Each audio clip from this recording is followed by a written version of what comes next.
said that's not what Game of Thrones is a metaphor for society. Is it? That's not what you saying? But society is such a broad term. You It's got to just marginalize it somewhere. Okay. You got to bring it more to it. Interest base. Okay. All right, smart guy. Smart guy. Peace to the family. Peace to you and yours. You. What's goody? What's goody? What's goody? All right. Peace to the family. Check. 1, 2. Are we on the air? Mic check. Mic check. 1, 2. Mic check. 1, 2. 1, 2. Peace to the family. Peace, God. Peace, y'all. Shout out. Let me get a roll call. Let me get a shout out from where everybody is at. Love and light to the family. Georgetown. All right. Shout out to Vegas checking in. Shout out to Houston, H-Town. Shout out to Myrtle Beach, Norfolk. All right. Shout out to Chi-Town. Salute to Chi-Town. I'm finna pull up real soon in Chi-Town. Colorado in the building. 305 in the building. Franklin G. Goldsboro, NC. Dayton, Ohio. Salute.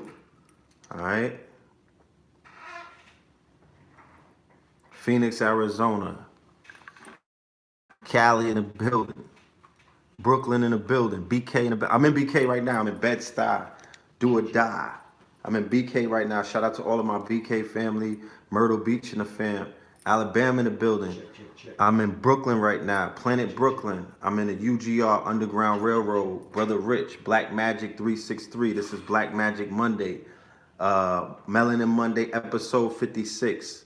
We are in the motherfucking building. Yes. Charlotte in the building. What's good? Shout out to Norfolk, Virginia. Shout out to all of the family in Norfolk. House of Consciousness, Compass Circle, KC Cooper. All of the family, Empress B444, everybody who pulled up. Salute to everyone who pulled up at the pop-up. Salute to Boss Talk, the radio show that I was on the next morning. We did a monumental, a super lit monumental piece of work, a content, a episode. It's gonna be, I'm gonna put it on the YouTube channel when they put it up. But we had a good time out there, a wonderful time in Norfolk. That is the place where Mama Pill was born, you know what I mean? So that's my mama's birthplace. So Virginia's for lovers. So the love is strong out there. It's real genuine love whenever we pull up. You don't, skirt. Yeah, so this is going to be interesting. Tonight, we're going to do what we've done before. I'm going to be simultaneously broadcasting on Black Magic 363 with Brother Rich. We're doing an episode because, you know, certain things have to be, you know, unpacked and talked about today. You know, I don't want too much time to go by before we talk on certain things that are going on right now in the quote-unquote the news cycle, you know what I mean, which is affecting the psyche of the collective, the psyche of the masses. So we're going to unpack some of the things that have taken place over the last few days, you know, since our last video. For anybody that's just tuning in to Melanin Monday and you're not aware that I've been broadcasting, you know, on Black Magic 363 during my hiatus when I took a break off of Melanin Monday, off of this platform. Me and Rich been putting in work.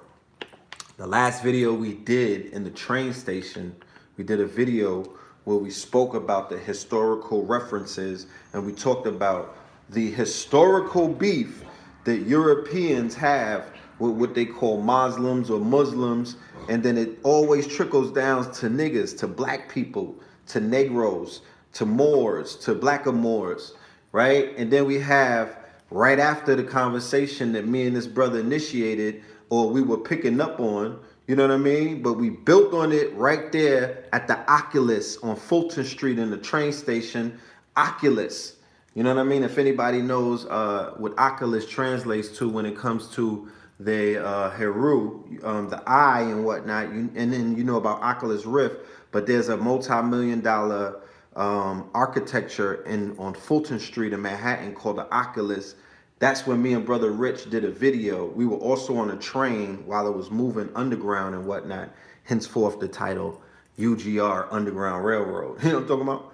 So in that video, we spoke about and we prefaced or we prefaced a world event or an event that took place exactly 2 days or a day after that video came out. And that was the New Zealand massacre, where what? Where a European crusader, because that's what he identifies himself as, he puts out a manifesto, right? He puts out a manifesto that's almost reads 56 pages.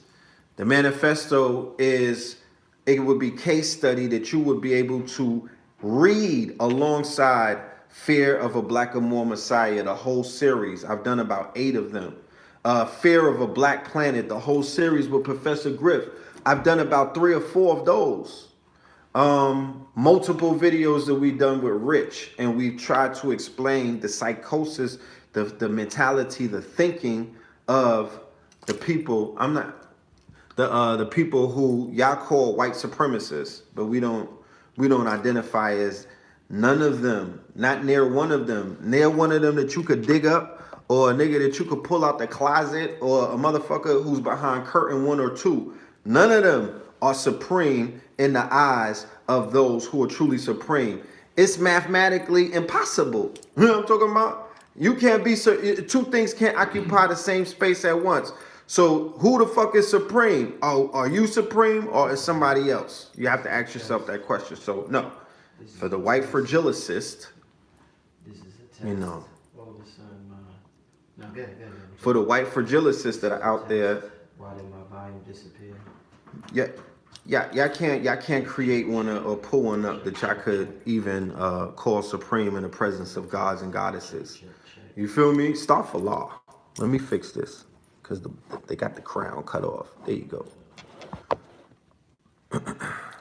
So I don't want to get too much into it right now. Me and this brother's gonna do a presentation. So, you know, if you want to see it from another angle, put on your computer and put on Blackmagic 363, then you can see it from this view. It has a varying effect and whatnot. But you know, come and pull up and get some of this cloth, because we're gonna take off tonight. We're gonna go in. You feel me? We're gonna go in. And yes, this show is sponsored by Kings County Couture. All right, Kings County Clothiers. Go and pick up some pieces at kingscounty.bakecartel.com. Yeah, we got drip for sale. Okay, come and check out that couture.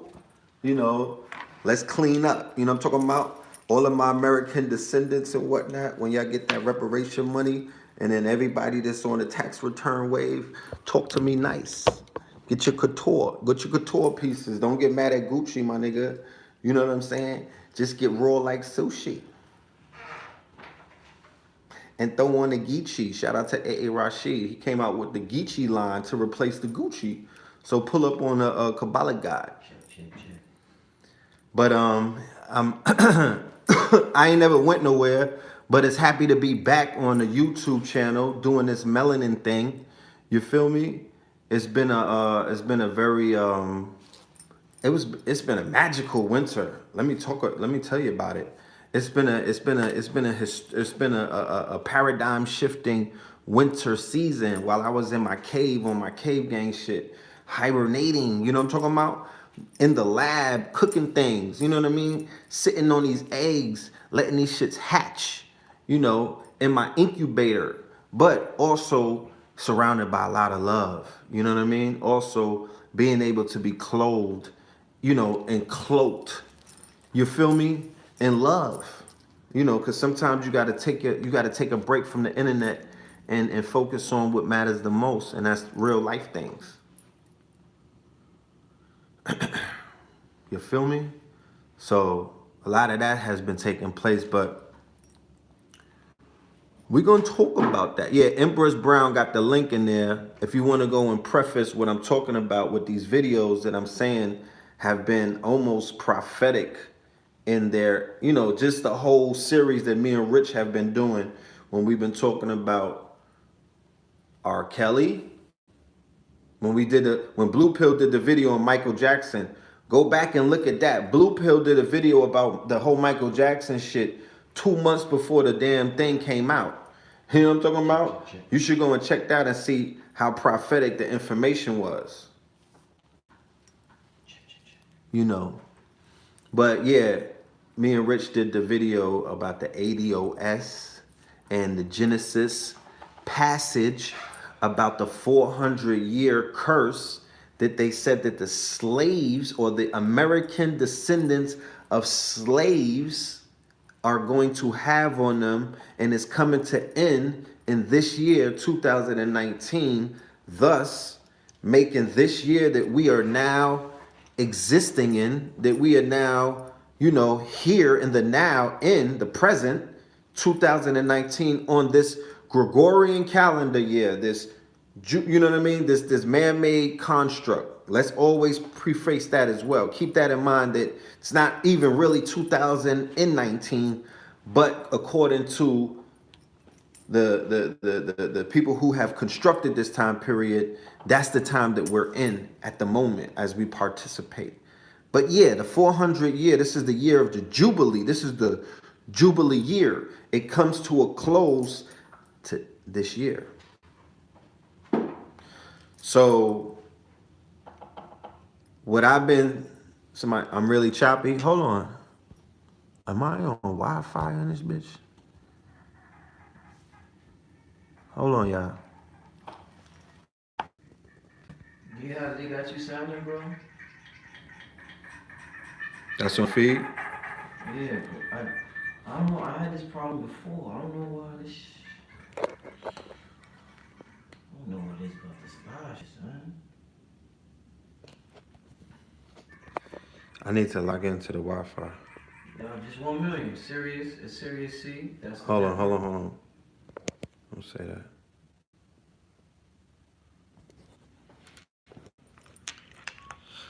Nah. I got to put Wi-Fi on. I'm wilding. I know I might have been good, but I'm wilding. I have a phone. I got to put it on Wi-Fi because the shit is not on Wi-Fi. So the reception is not going to come together clear. So y'all got to give me a minute. I might pause it, but I'll be right back.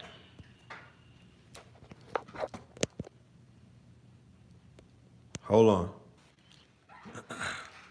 Okay, we're back.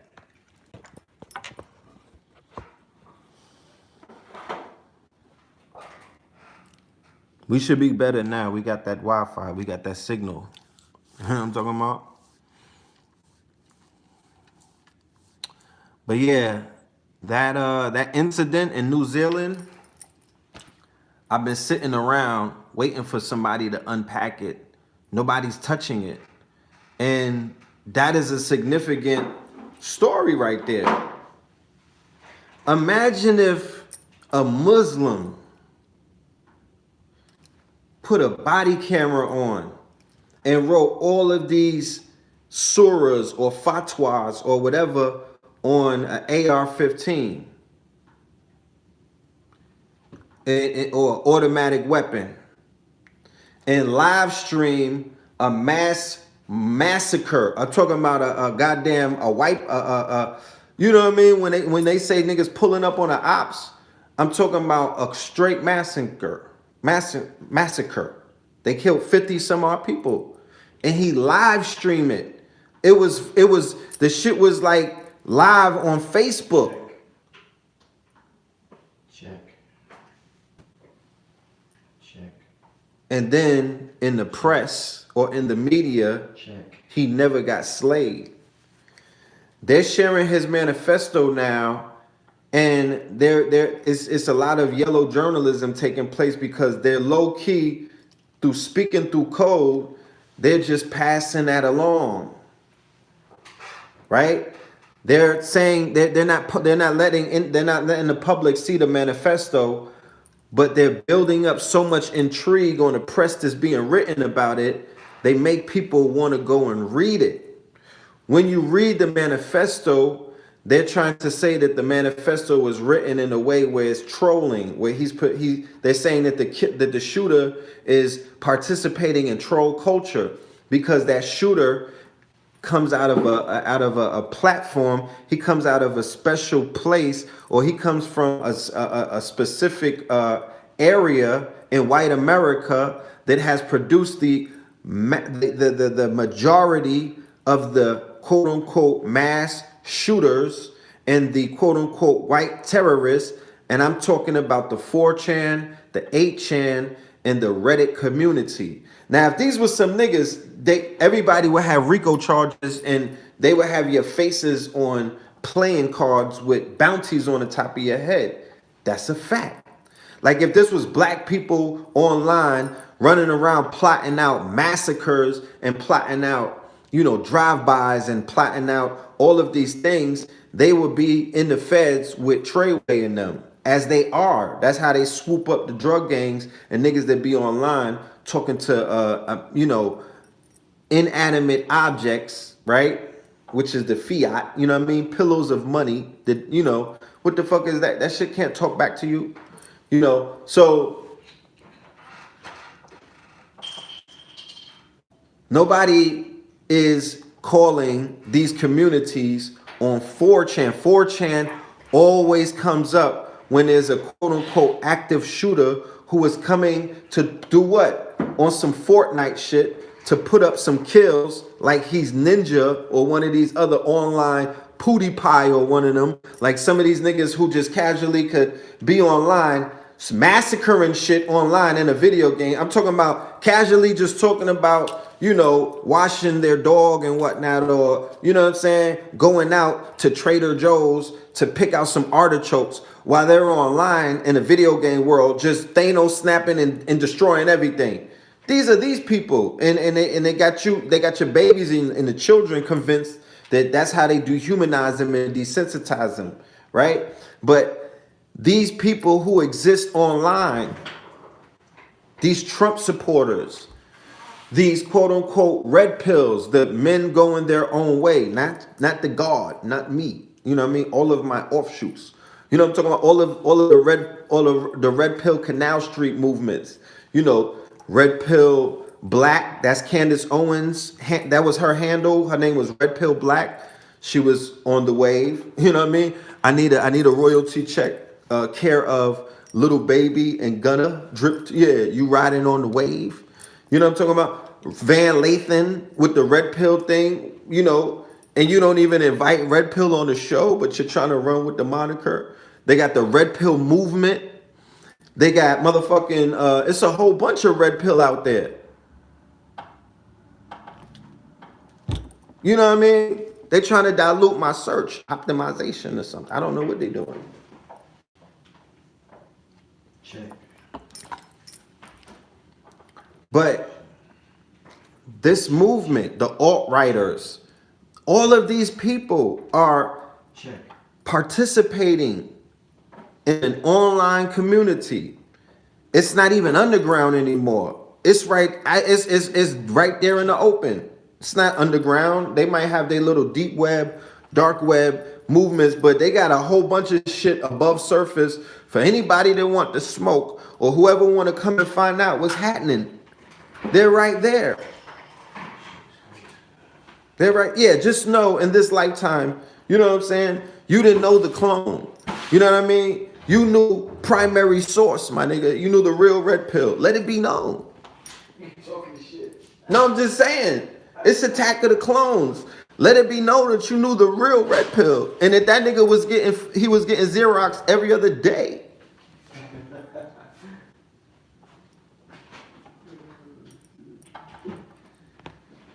This year is of so much importance.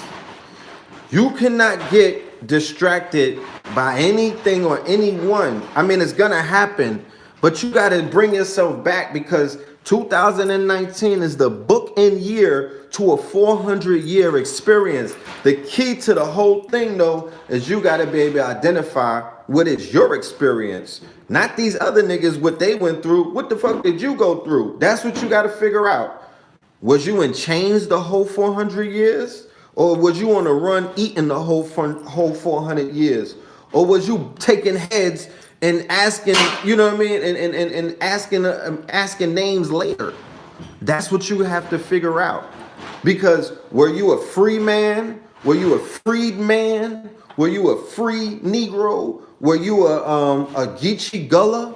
You know what I'm talking about? Was you a Seminole taking scalps? Was you a Blackfoot, Cherokee, Seminole? You know what I mean? Lenape, Choctaw, Olmec? Were you in the mound builder civilization? Or were you from the kingdoms in West Africa of Benin and the Congo and Ghana and all of these places? And we all find ourselves in this right now, day and time, in this time continuum, in a peculiar place. All of us who converge in this one place, North America, in this one place here. We're all in the building, right? We're all here in this building. It don't matter about where our blood originates from. Nigga, we right here. So it ain't where you're from, it's where you're at. So this shit is like Avengers Endgame. We're going to get into that a little bit later. I don't want to go too much ahead of myself because it's more people that deserve this cloth. And we'll be live in a minute. But we're all here in 2019 at the end of the Jubilee. Y'all need to be able to write the names down about who was participating in the end game. This shit is the Avengers. A lot of niggas that you saw in Avengers 1 is not here at the end game movie. It's only a few Avengers left standing after the Thanos snap. Your favorite teacher's favorite teacher took, you know what I mean? They might have been Thanos snapped because we don't see them a lot. You know what I'm talking about?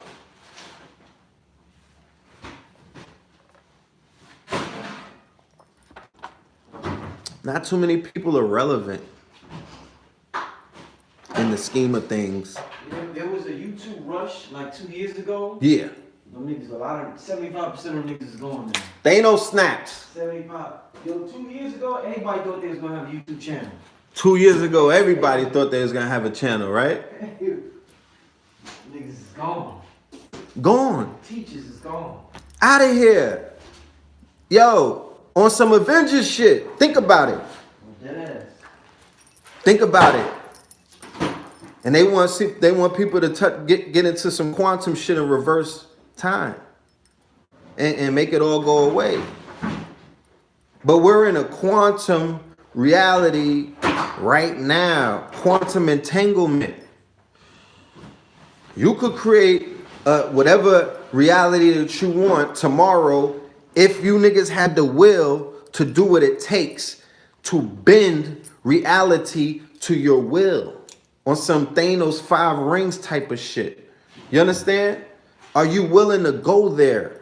We're about to talk about some real life barbaric shit because the shit that got that European upset that had them running around shooting up the Muslims and whatnot is that they can never forget and they'll never let go of the motherfucking of the people who they went to war against. Remember, read his manifesto. He tells you right there, I'm at war with the Turks.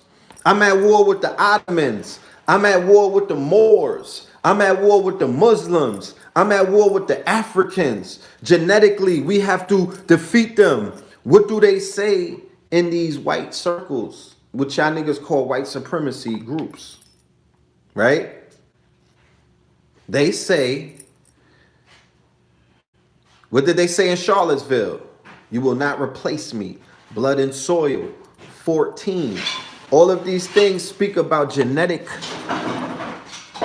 annihilation. All of these quote unquote slogans of theirs. The niggas shouldn't be worried. The Jews is too weak to replace them. Their genetics ain't strong enough to replace somebody. No, they're worried about black genes, African genes replacing. Small hats? No, this is the Europeans. These are the Europeans, Western and Eastern European, who are invoking through their DNA. Because what if this 400 years got something to do with them as well? They're invoking in their DNA that they were Slavs and that they were slaves. Go and look on my Instagram page. I put the story up the day before the New Zealand massacre, where they talked about white slavery and the Barbary Coast. The Barbary Coast, or the Barbary pirates, or the Barbary powers, America and Europe, and many people were living in fear of them, utter fear of them, to the point where they were paying them tribute, and to the point where they were paying them ransom, and to the point where these pirates, these Barbary powers, were responsible for taking millions of Europeans as slaves. That is a fact. That is a part of history that they will not let you know, because they have an advantage over you by keeping that shit to themselves. Because you're running around, you're playing out the slave role, you're running around wearing certain kind of cloth, and you're not allowing the whole story to basically be told. So by doing such, you're having a one-sided reality to your present, your future, because you've now adopted and accepted a false past. They gave you a past that's not real. All that shit that Hollywood told you about slavery, the Alex Haley CIA sponsored Root series, you know what I'm talking about, which basically set it off when it comes to that conversation in Hollywood and in popular culture, and everything from that point forward was building off that one archetype. You never saw a movie about no free black people. You never saw a movie about no black townships, towns, provinces, and other places that were prosperous and were rivaling Black Wall Street. You don't see that. You understand what I'm saying? You don't see about the 100 inventors. They don't show you what the fuck they were up to. But they're always going to show you what somebody who needed a white savior was up to, or some nigga who was perfected the art of groveling as a Negro. You know what I'm talking about? Yes, sir. And tap dancing and whatnot. What do they do? Just think about this. Ask yourself this question. Who ridicules and makes satire off of somebody who's weak and inferior, right? And contributes nothing to the world? Who takes their time to create a whole industry to make satire and to make fun of them and mock them? If these people are not somebody who you cannot beat them, you cannot dance better than them, you cannot tap dance better than them, you can't perform better than them, you cannot act or perform theater better than them. So what do?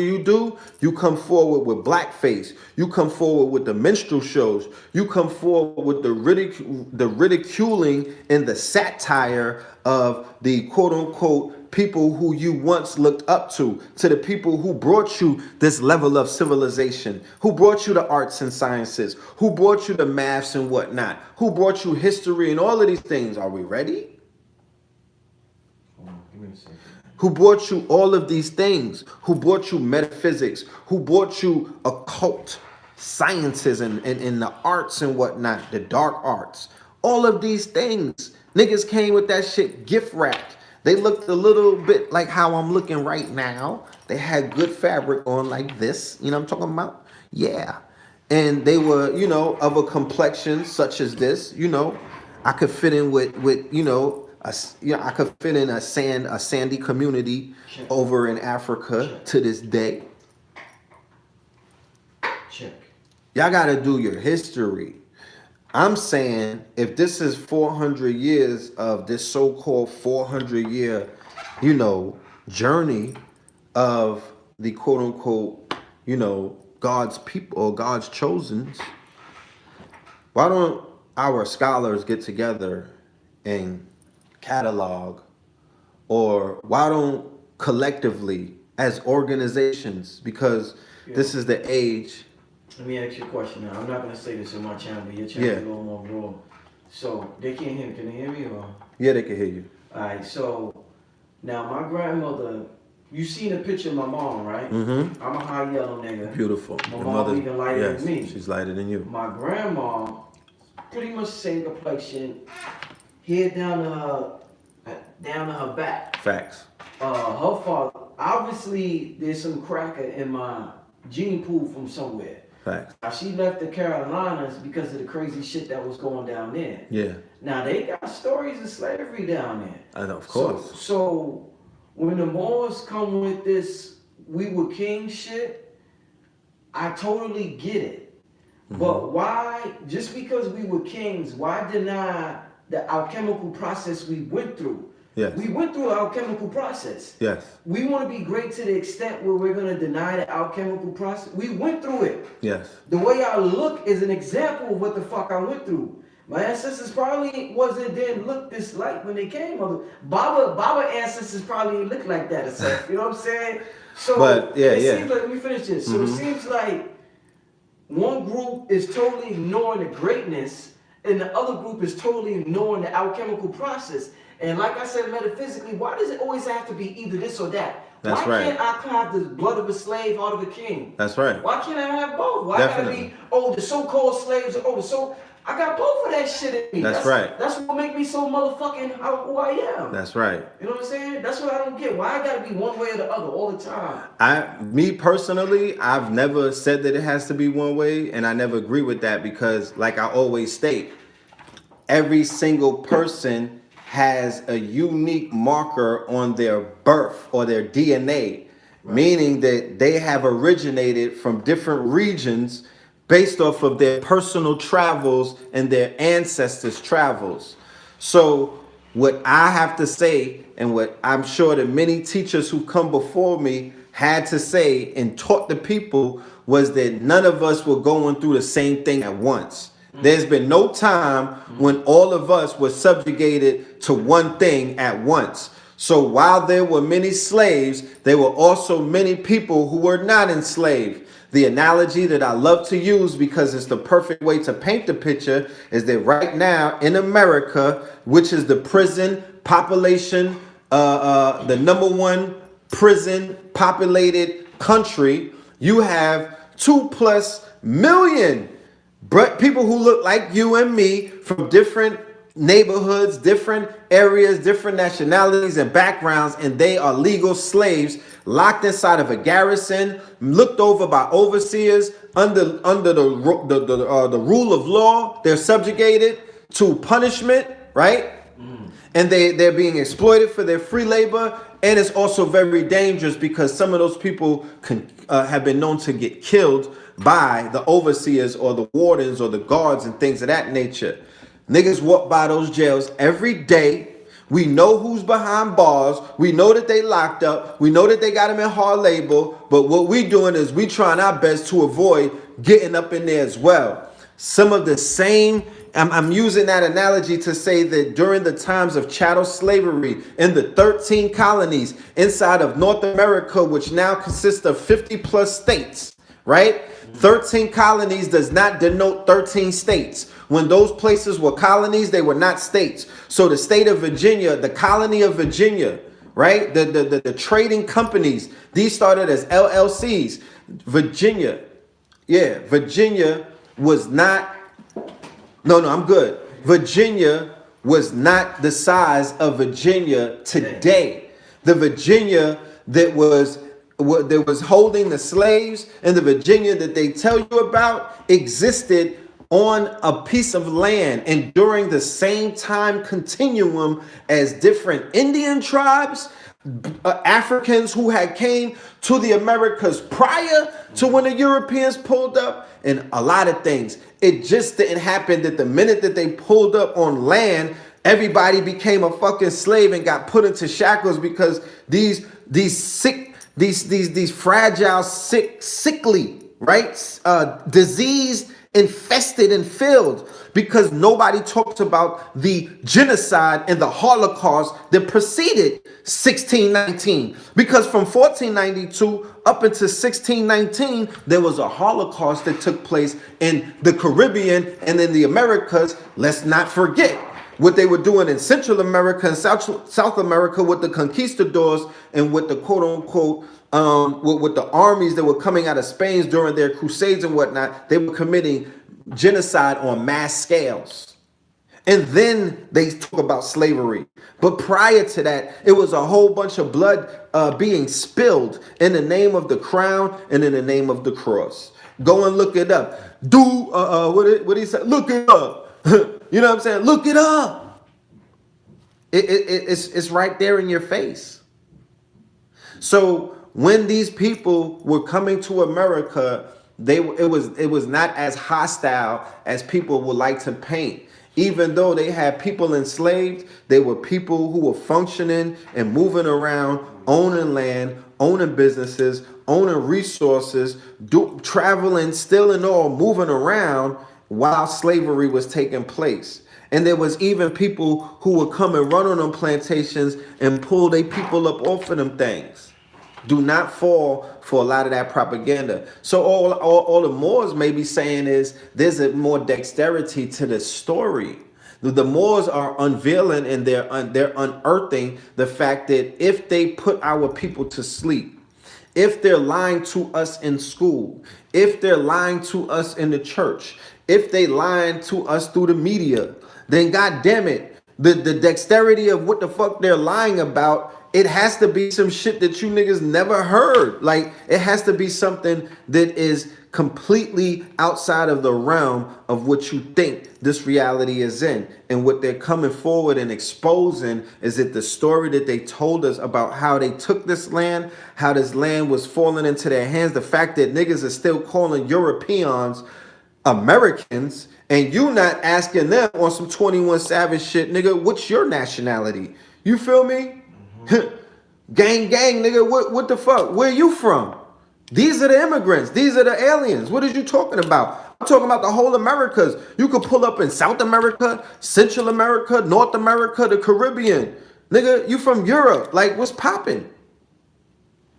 So until we begin to see ourselves for who we really are, nobody is trying to compete for the title of a slave. But what we're trying to say is that being enslaved and being a slave is two totally different things. Like I said, the original slaves and Slavs, this was a process. This was a way of life. This was how shit was going down way before 1619, way before you saw the first African pull up on the shores of America. Now, chattel slavery is a mixture of this Inquisition, Crusader, hatred, bloodlust that they have for the descendants of Moors and the descendants of the people, the Turks, the Ottomans, all of these people who they have a historical beef with. The Muslims who were on this land, as you can see with all of the mass murders. If you do your research, study thy enemy. You understand? If these people are saying that they banging on your peoples, then they should be studied. And when you do study them and you know what you're looking at, then you're like, oh, they're getting busy. Because all is mental. So if you can galvanize the troops on some Game of Thrones shit by doing the opt and live streaming it and bodying mad shit, real life video game, you catching stains. You caught 50 stains for your whole team. This army, the White Walkers, that you see them in court throwing up the sign. All that because he's a legend. Because if they kill me or if I get locked up for life, so what? I think I'm about to be ready. Yeah, what do he care? I think I'm about to be ready. Hopefully I'm praying this shit don't sound like Mickey Mouse. Let's go, man. Alright, you ready to try this, right? Yeah, let's go. Check. Talk. Check. Check 1 2. Check 1 2. I think it's still doing that shit. Bro. What about the lapels? The cordless? Would that work? I'll try that. Yeah. So I'm going so ahead of myself. We didn't even start the interview yet, but this is research that I'm passionate about. If anybody has followed my series, Fear of a Blackamoor Messiah, you could find it on YouTube, Fear of a Blackamoor Messiah, Part 1, Part 2, Part 3. I got some, the research we put that out in 2016. and it will help you intellectualize a lot of the things that you see taking place in front of you right now. You feel me? Yeah, that cloth. That cloth. Yeah, put a date on it. You know what I'm talking about? Put a plate on it. Yeah. So we're gonna take a little break real quick while my brother Rich gets ready. Check. You know what I'm saying? Check. You know. This shit still doing that. Still doing it? You might have to just tape this shit, man. Go live on your shit, but just tape it for my channel. I'm trying to think, what else can I possibly be doing wrong?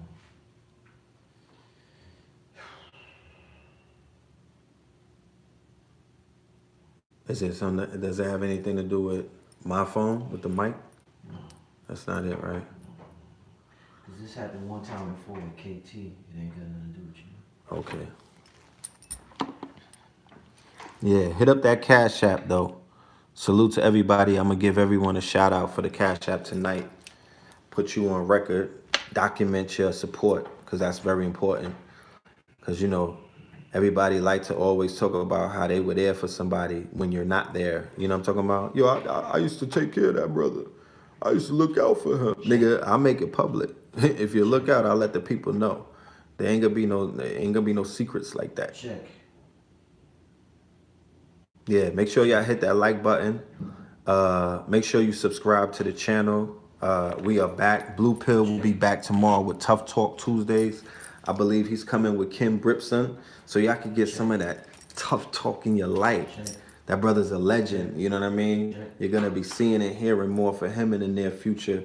But make sure y'all check out that Tough Talk Tuesday tomorrow with Kim Bripson. All right?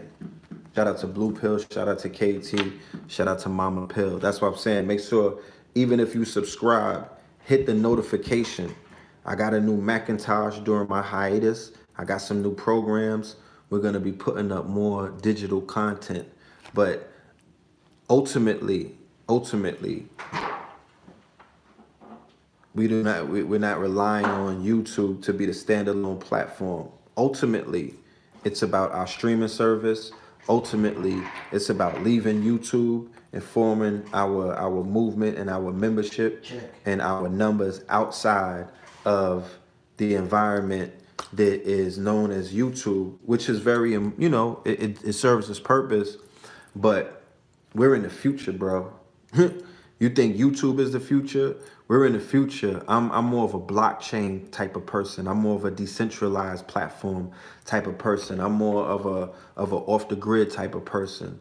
So I'm more of an owner type of person. I want my content to have my ownership. I want to be able to build with people on a whole nother level outside of these quote unquote big four platforms: Google, YouTube, Facebook, Instagram, and all of that. Because if you don't understand the level of data mining that's taking place right now, then you don't understand the game that you're playing on the internet. You understand? They are becoming trillionaires off of the data that you're providing by participating in these digital platforms. This is called surveillance economics. All right. They after the quote unquote burst, after the quote unquote burst of Web 1.0, what they did when they resurrected Web 2.0 is they had a clause. We're just gonna tape it, man. Okay. Or they basically had. You want to use the lapel or the mic? Does it matter? The lapel is better. They basically had their investors who were responsible to venture capitalists and whatnot. What they did is they created this industry out of data. Okay?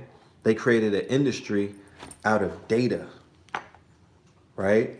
And the industry that they created out of data, it it's made them very, very, very, very wealthy, and it's made the business model of the free economy one of the biggest success business models of this era, of this epoch. The free economy is, in a nutshell, Web 2.0, where remember Web 1.0, you had to pay to play, or you had to pay to be on these platforms, and everything was a membership, and everything had these pay gates and whatnot that you had to put money on it, and people wasn't falling for that. They wasn't with that. So the web crashed and whatnot, the bubbles burst. Then it came with the Web 2.0, where you didn't have to pay anything to participate in this vast sea of technology and this vast sea of networking, social networking, being able to connect with hundreds and thousands and millions of people around the globe from your motherfucking phone, from your hand, from your Black Mirror. Monumental, bro. That is disruptive on levels that you have to be a scientist or an engineer or a mathematician or a futurist to really see what's taking place. But the possibilities of you being, I know the dark web is a whole nother story. Nah, the dark web is a whole nother story, but niggas ain't even figure out the internet yet. So I wouldn't even talk about the dark web and confuse people. That would be a specialized group, a niche. That's why that's why I said a minute ago, memberships, platforms, leaving the quote unquote, building up your own shit off of this YouTube thing, because the way they's taking channels and snatching people's shit, you feel me? The way they trying to silence the real truth, not that woke shit, you know what I'm saying? Not that watered down shit. The way they taking the fentanyl off the streets, they don't want you to get that raw. You know what I'm talking about? They don't want you to hit that shit with that fentanyl in it. They want you to get that stepped on cloth. They want you to get that knockoff, that polyester. But we coming with that chinchilla. So they silencing, they're not having that. They're not having that. And I don't want to make it seem like I'm putting power in nobody's hands, but these people up here, if you don't know what they're doing by now, then you out to lunch.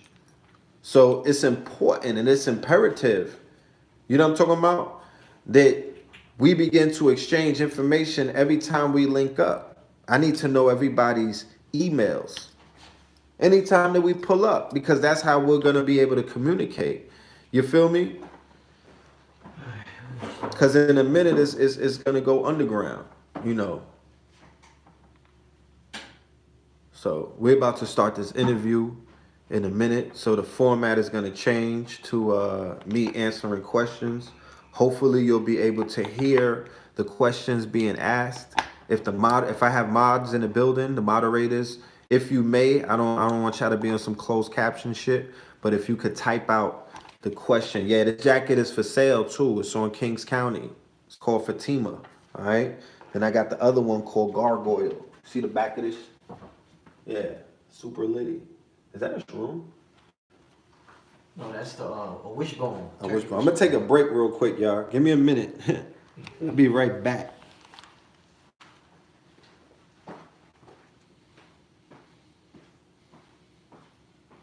Yeah, don't let it stress you, bro. You good.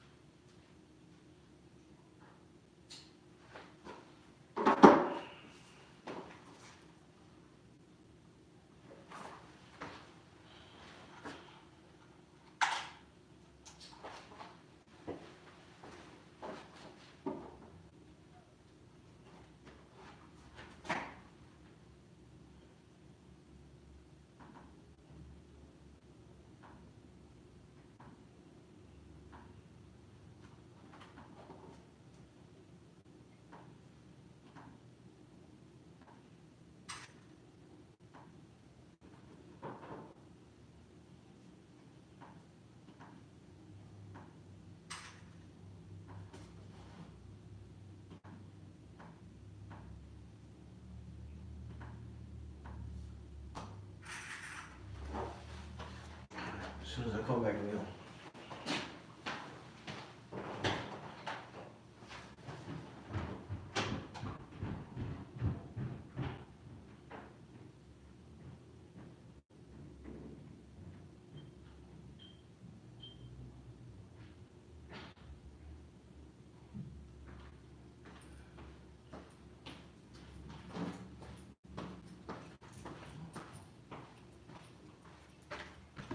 I'm back, y'all. I'm back. Thank you, everybody, for holding it down.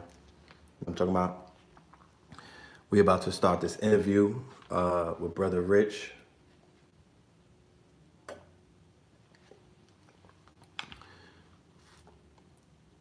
Do you Yeah, I do wholesale. Hit me up. Best way to get in contact with me is on the DM of my Instagram, my IG. My handle is EL_Filthmore, PHILTHMOOR. That's my whole government, put into one name. You know what I'm talking about? It's magic in that. Filth More stands for Philip Thomas Moreland. Yes, we have clothing in 5X and 6X in the form of t-shirts, black t-shirts, short sleeve. We have gray t-shirts, and we also have white t-shirts in 5X and 6X. We have hoodies in 5X and 6X in black as well. So if anybody needs plus sizes like 5X and 6X, hit me up. If anybody wants to talk to me about doing workshops in their city where I'm teaching them how to start a clothing business with $1,000, $5,000, and $10,000, and then $100,000, I will bring the models on how to start a business with all of these increments of money, if that's what you have to start with. And I'm willing to come to your city and build with a room full of you and some younger people, okay? And also some older people, and also some entrepreneurs and some individuals who wish to work for themselves, build their own legacy, become their own bosses, and also be able to add jobs and add value and add all kind of things to those around them, because you're doing something outside of the norm or outside of what everybody else is doing that's not really working for the collective at the end of the day. So this is workshop season, and we'll be informing you more so about how you could get involved in the upcoming episodes. The rollout is here. So it's spring, so we spring forward. So every episode is an announcement. Every episode that you'll be seeing is a rollout. We're going to be putting out a lot of stuff in front of you because we've been doing a lot of stuff while we've been off on our hiatus, getting a lot of things together and, building, strengthening foundation. You feel me?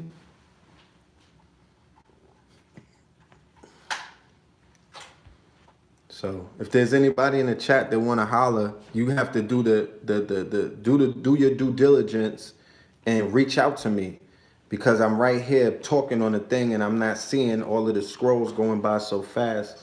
I don't want to be. Is there any way to press mute on that? Is there any way to press mute on your phone? Mute in what way? Oh. So you can...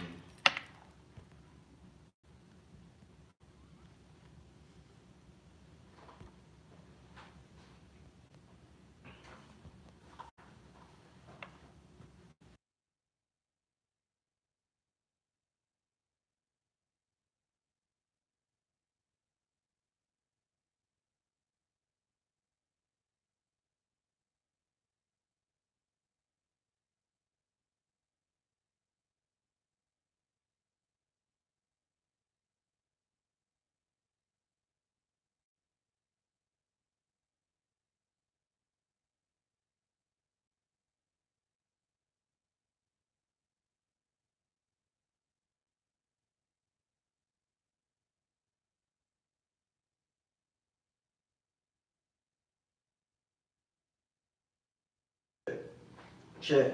Yeah, can y'all hear me? Let me know if you can hear me. Why I don't hear us? Check. Check. I'm supposed to hear us on the headphones.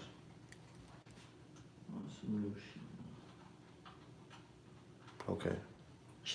Check. Oh, no. That's my shit. Oh, that's why. I'm not Yeah. All right. You talk right? Check. Yeah, I hear you. All right, I hear me now too. One more time just to make sure. Check. All right. So yeah, we're gonna be doing a. I'm letting y'all in on some secret shit. Like this is behind the scenes like a mother. You feel me? Y'all have been granted. Y'all should be on my Patreon. You know what I mean? That's Patreon. You feel me? That's some Patreon shit going on right now. Come on, man. That's Patreon. This is Patreon. Like I'm giving y'all access to a creation process that sacred that me and Rich have been doing in the last few years at Black Magic Studios. So we're doing an episode right now. So you know, that's what we'll be doing right now. All right. I just didn't want to cut off. Well, we are at 55. Yeah, we're gonna stream a little bit, but we're not gonna do the whole night. But we'll stream a little bit, and then I'll let y'all go, and then y'all can see the whole video when it goes up on Black Magic 363 tomorrow. Make sure y'all subscribe to the brother's channel as well. Let's tip that to the 300,000 subscriber mark, because once he said once he hits 300 racks, then he's gonna put my face on a flyer. Red pillow, ready time. Yes. You ready? Yes, let's do it. Peace, family. Welcome to another episode Underground Railroad Productions. This is your host, Father Rich. AKA, hold on. AKA Papiana. Papiana, bust down. Papiana. Oh man, just having a good time here with Red Pill. It's late night. Red Pill's already live on his channel. Yeah. He's kicking it with his folks over at Melanin Monday. Melanin Mondays. At Know the Ledge Media. Know the Ledge Media, Melanin Monday. Facts. So shout out to his family. We was trying to. Red is obsessed with medieval times. Obsessed. For like the last 5 years, when I talk to this brother on the phone behind camera, this dude is sharp when it comes to these ancient wars, these ancient battles, and everything that was going on in the 1600s, 1500s. And I told him one time, I was like, yo, Red, you must have been alive during that time period. You talk about that shit so much, man. Yeah. So, you got the series Fear for Black and More Messiah, and the brother talks on it often. But you know what I thought about? And Fear of a Black Planet with Griff. Right. Fear of a Black Planet with Griff. Shout out to Professor Griff. The recent thing that just happened in New Zealand, and I thought about you. And I seen the manifesto that this individual wrote, and it made me think about when you always talk about the what is this? The Ottoman Turks versus the Christendom armies and all that. And I'm saying to myself, damn, is that similar to what we see? Because you know how the TV shows, they mimic history. They say it's entertainment, but they're telling you what really went the fuck down. Went down. So, is Game of Thrones telling us some shit that we don't know about our real history and what went down back in the days of Red Pill? Well, not only is Game of Thrones giving you an alternative, right? They're giving you an alternative viewpoint and they're also giving you a fantasized, romanticized, Romanized version of historical events. That's also what Lord of the Rings was giving you, right? That's also with what He-Man was giving you. That's also with, so many other there's what's that? Lawrence of Arabia. It's a lot of other productions of theirs, right? That point in that direction. You feel me? So, this is not something that's new, but this show is one of the most popular shows. So I think it's the most, right? It's become the most. So what I'm saying is program wise, right? And relevance wise, right?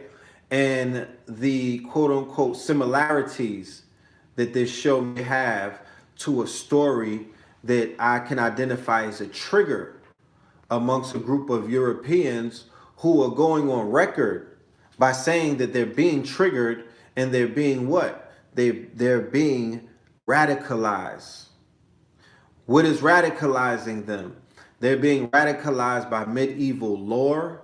They're being radicalized by the fact that the Crusades have restarted. This is during George Bush's time with the quote unquote, with the war in the Middle East, right? They're actually being triggered, and they're being radicalized by having a figure who many people say can mimic Hail Hitler in many different ways. A conversation that we had years ago, but I saw this conversation adapted and shared by Michael Moore in the documentary 11/9, which is a it's not the documentary 9/11 Fahrenheit. He put out a new one called 11/9 Fahrenheit. And this documentary, it goes in and it has a comparison of Donald Trump and Adolf Hitler by way of policies and by way of their movements, not through speculation and hyperbole. I'm talking about to the T. So you have a group of people who are being triggered. They're watching medieval movies that talk about the White Walkers. The White Walkers happen to be dead white people, right? Right. Who have been reanimated, right, by the Ice King, right? The Night King, pardon me. Right. They're marching through the wall. What's separating them from the rest of the living, because it's the dead versus the living. What's separating them from everybody is what? It's called the wall. I didn't know that.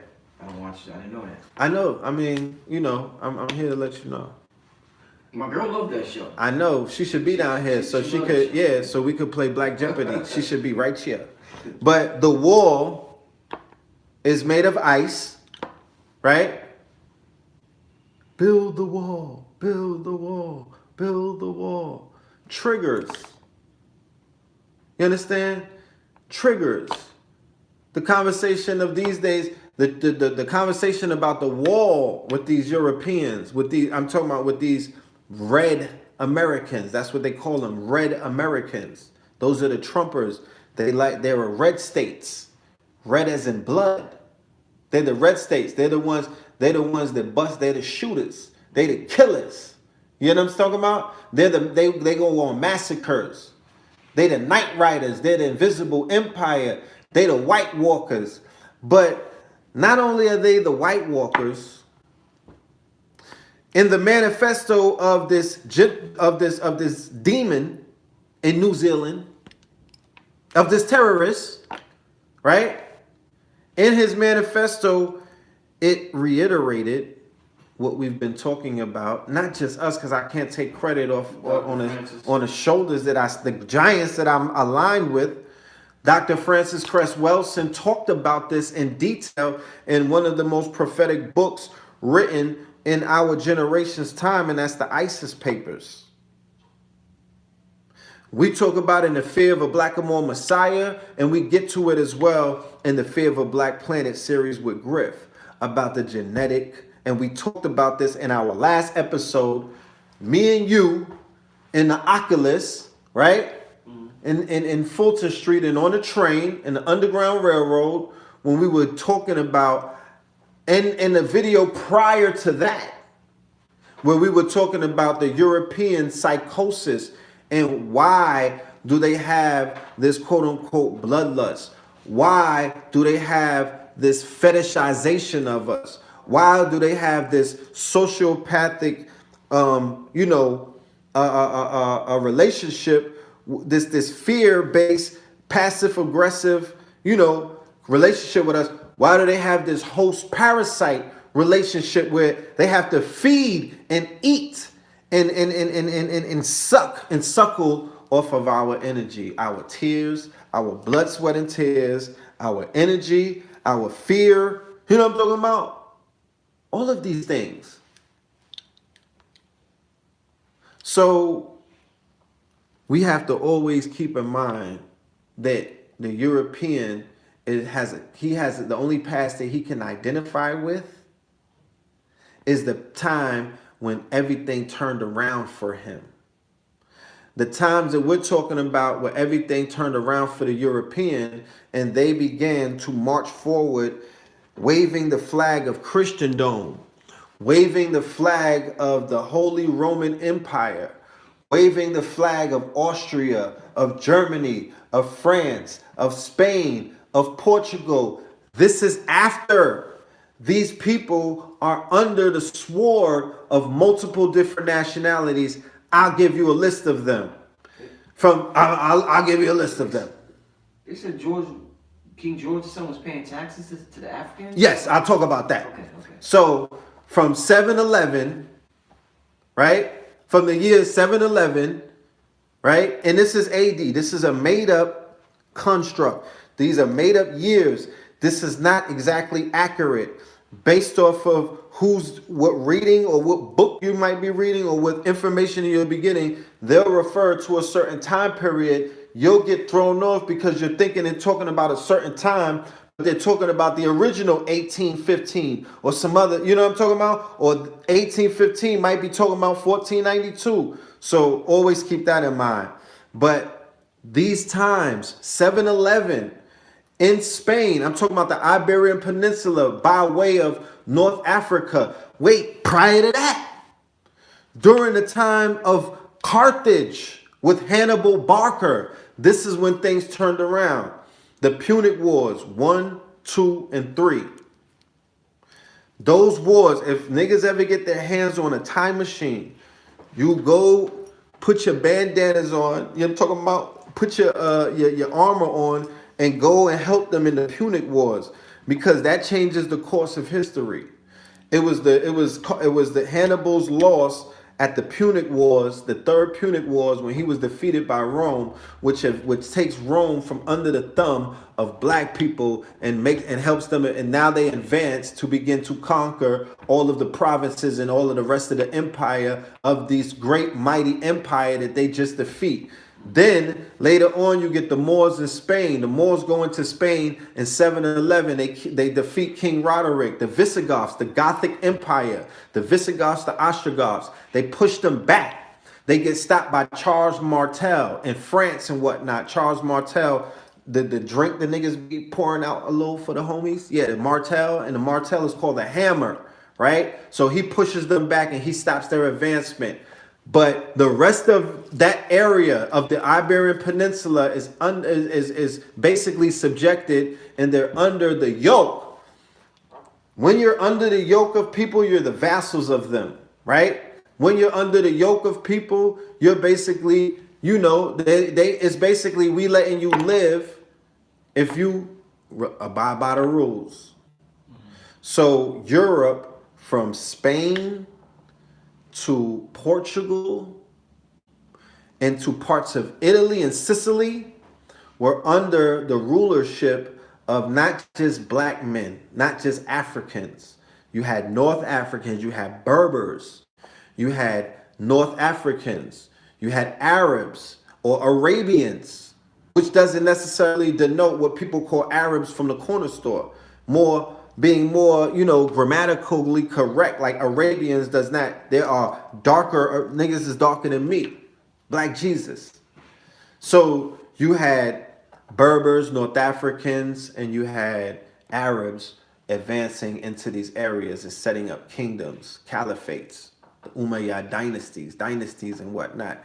At the same time, the Ottoman Empire and whatnot, they're building up. The Turkey and whatnot, they're building up their forces, and there's other Islamic dynasties or Islamic quote unquote, other Islamic caliphates that are not aligned with the Moorish Empire. But the Europeans are under the yoke of Africans and Moors, and throughout the dynasties and throughout the centuries, West Africans come into the play. You dig what I'm saying? The Senegalese, you know, different empires from Nigeria and whatnot, but West Africans take over different empires. So these people are under the rulership and under the kingship and under the sword, and at the same time they're fighting back against black Africans who are darkening their country by the day. who are being seen as superiors in the eyes of a people who were previously in their dark ages. What takes them out of their dark ages? What takes them out of their dark ages is that these groups of people who came in also came in with civilization. They didn't come in as vandals. They didn't come in as rapists. They didn't come in as murderers and plunderers. They came in as civilizers. So Europeans begin to benefit off of the fact that they've been liberated from the dark ages, because there was all kind of all kind of Sodom and Gomorrah, antiquity, mindless murder, rape, pillaging. It was just upside down, right? So then you find yourself with the Europeans after they defeat the Moors, and this is only in 1492, and then they have the capitulation.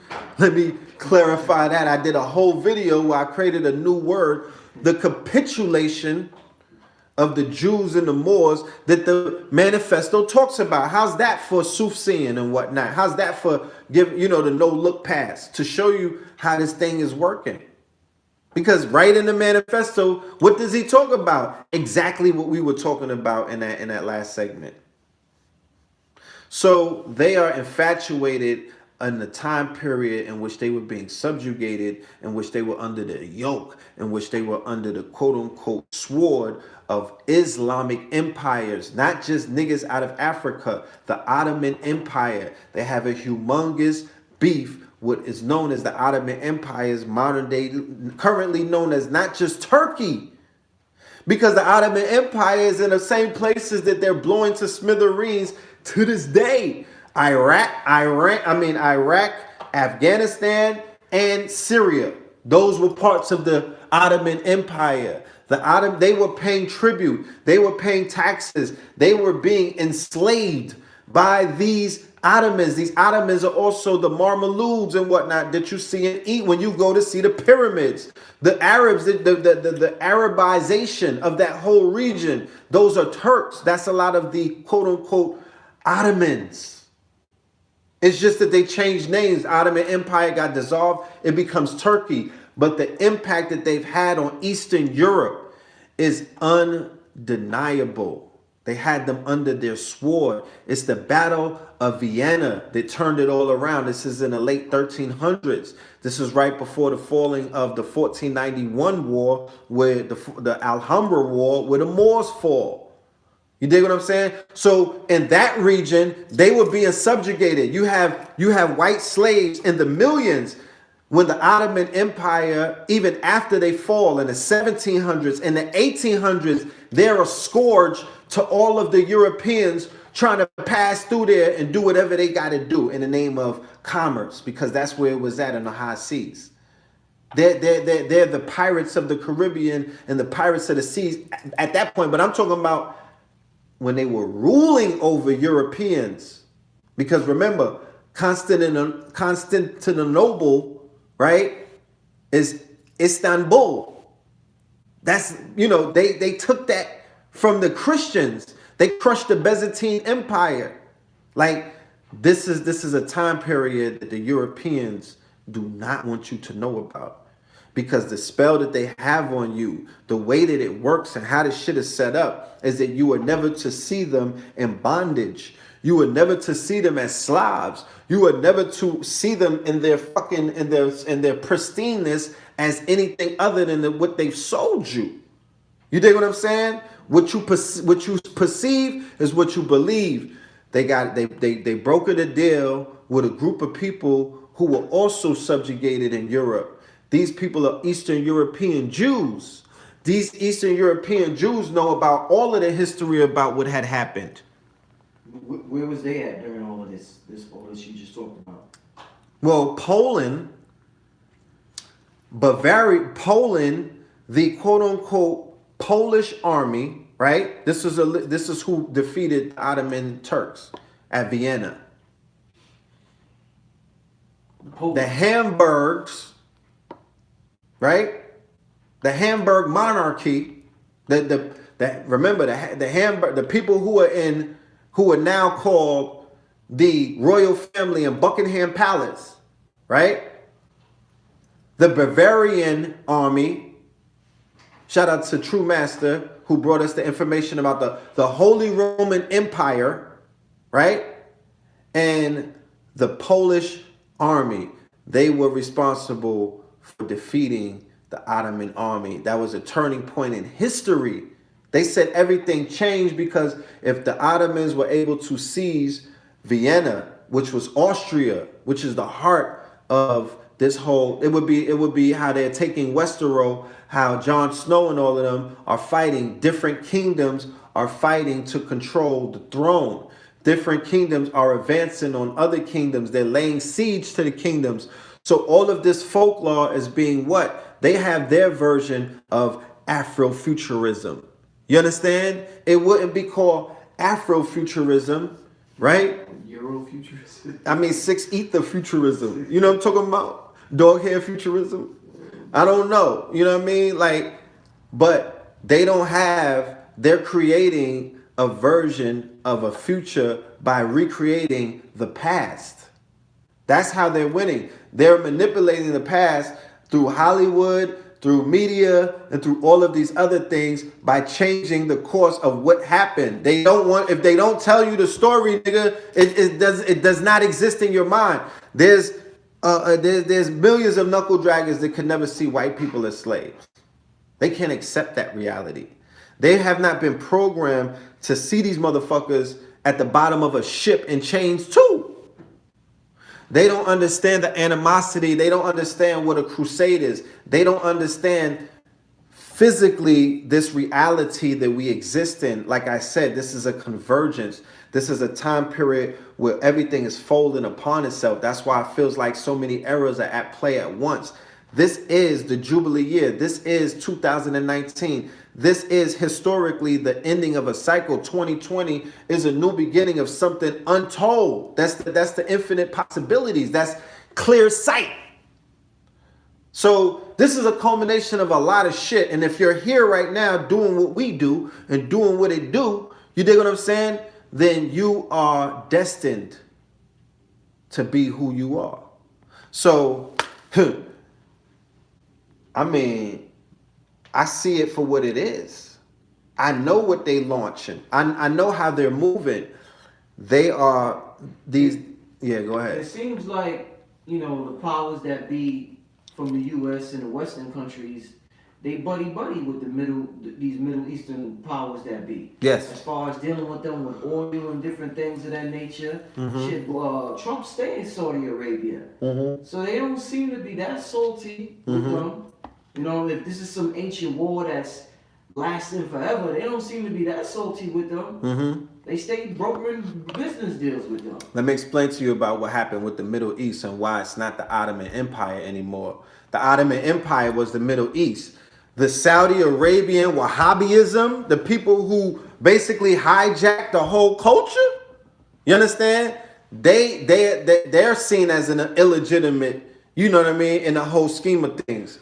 They not rocking with Turkey. They ain't rocked with Turkey since. Turkey lined up with Iran and they not rocking with Iran.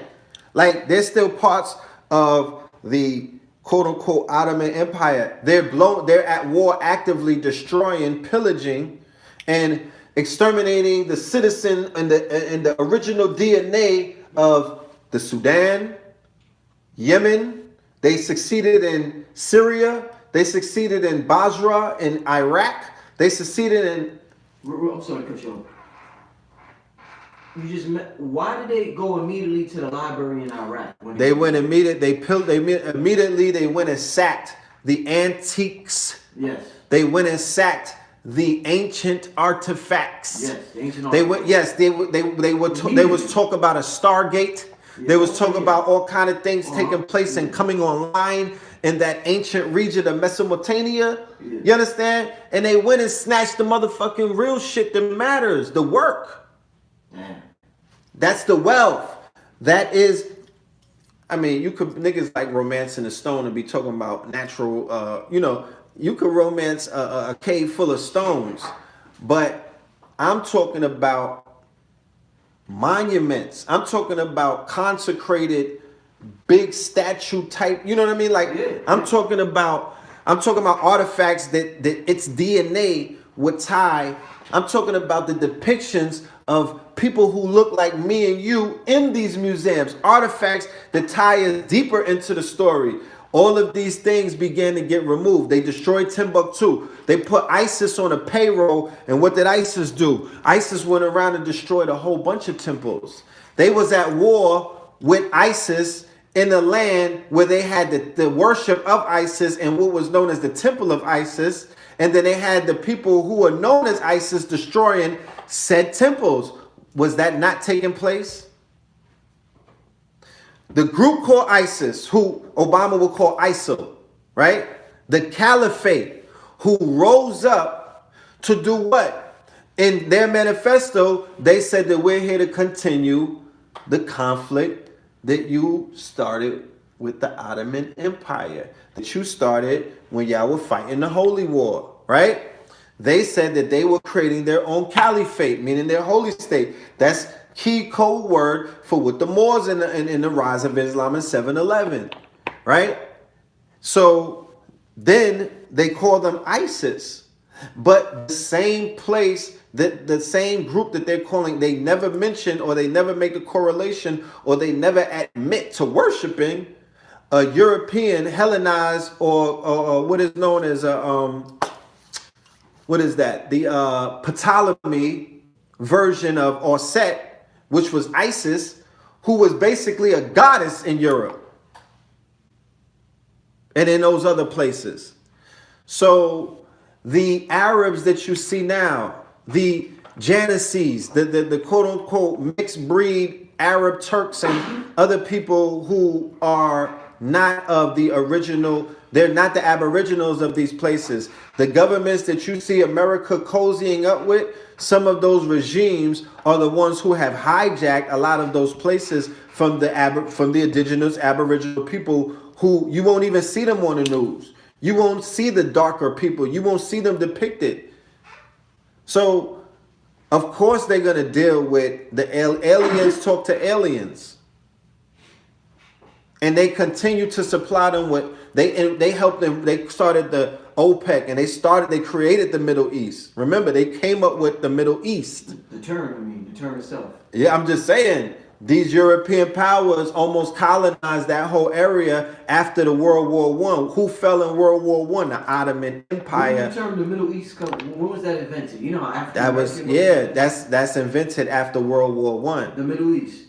They start calling parts of Africa the Middle East. This is after the Ottoman Empire falls. So the Ottoman Empire, the World War One, the beginning of these nations coming together to fight the World War was directly tied into the conflict that they've been having with. World War One was about white on white violence. Nah, it was a war about that old guard, being completely destroyed. And then in World War II, when Germany was exterminating the Jews and destroying, all kind of artifacts, all kind of things. But they were riding out with Saint Maurice as their patron saint, who happens to be African.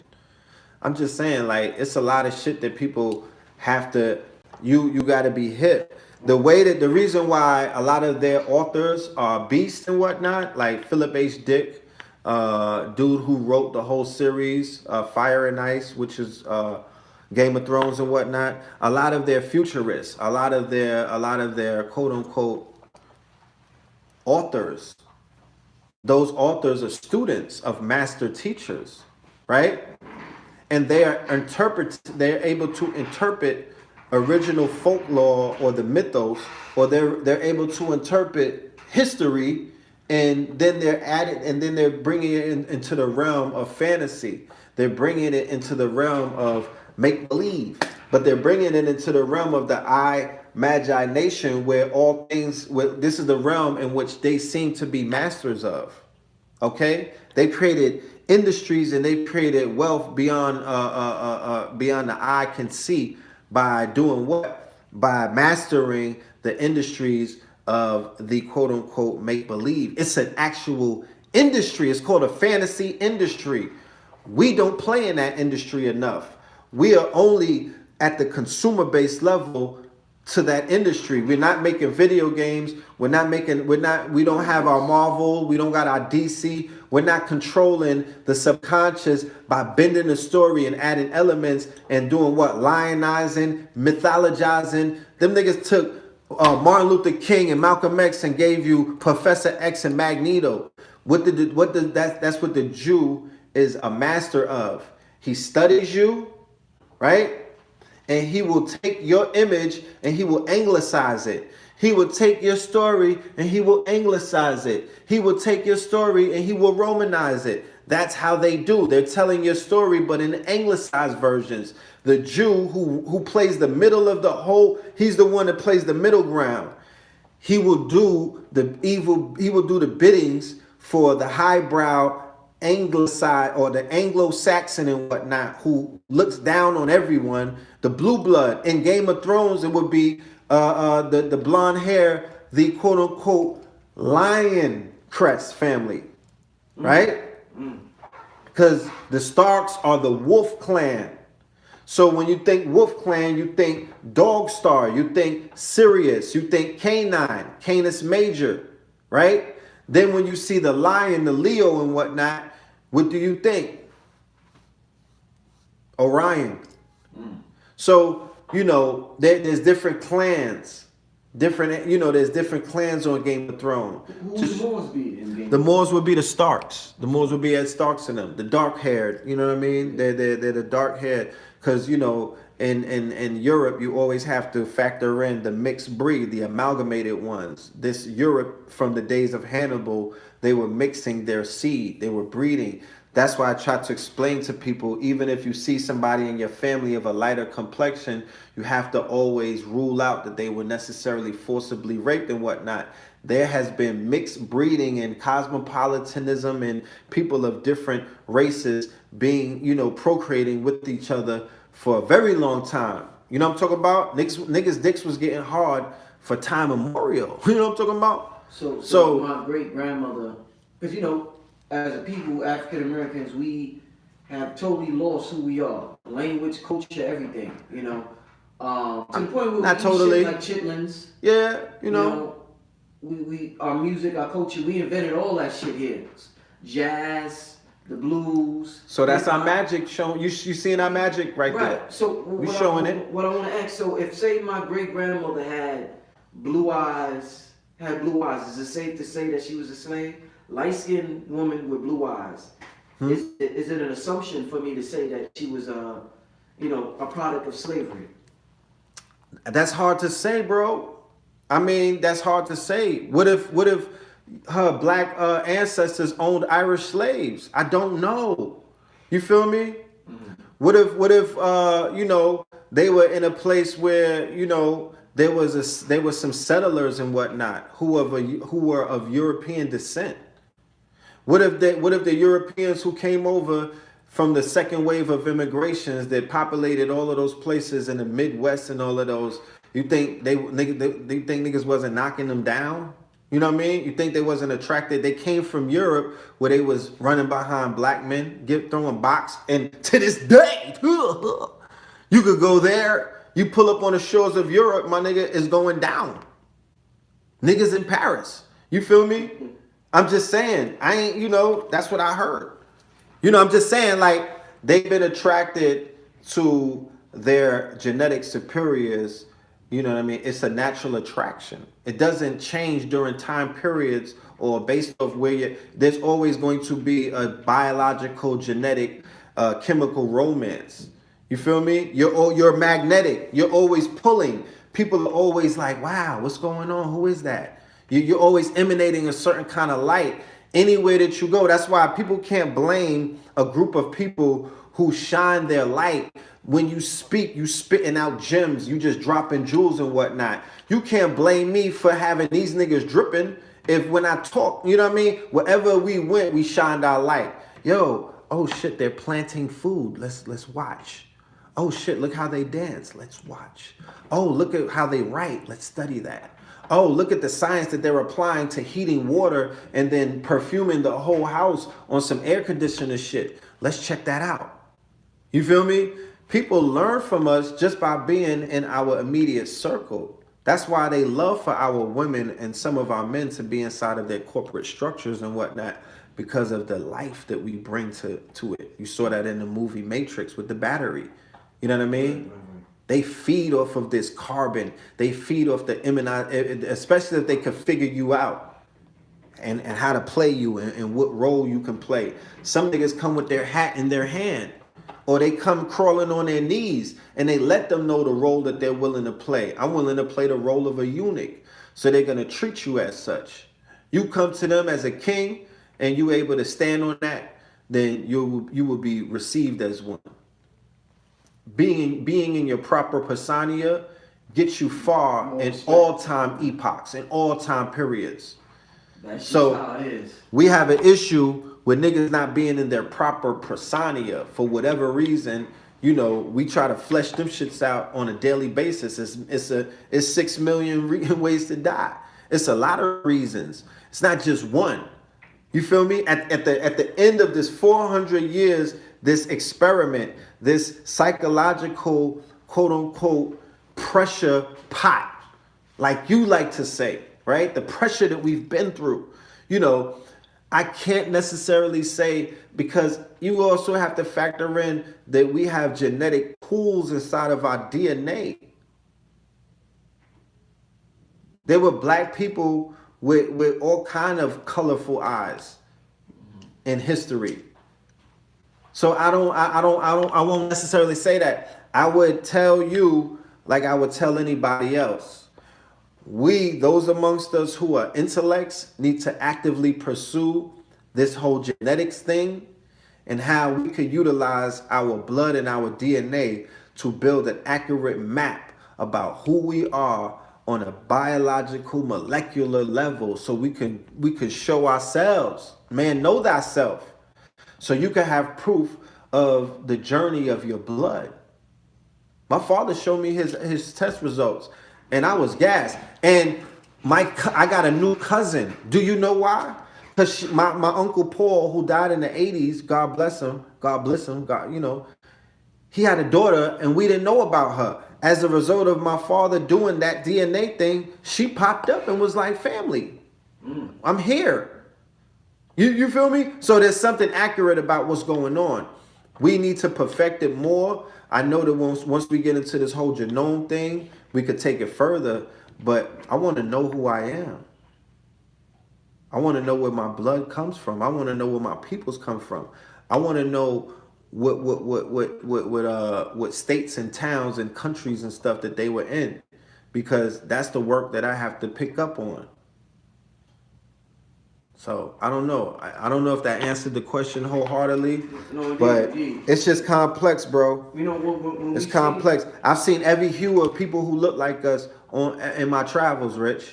Every single shade of every phenotype.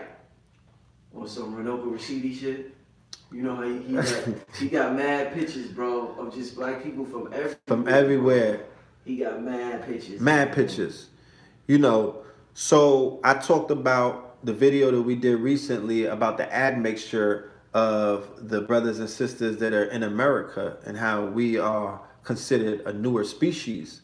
And I wanted people to think in terms of breeding, like how you would think about horses or dogs. And I in no way want to minimalize or dehumanize any of our people, right, or our species by comparing them to animals in the animal kingdom as a horse and a dog, right? But there's such a thing called stock and pedigree, right?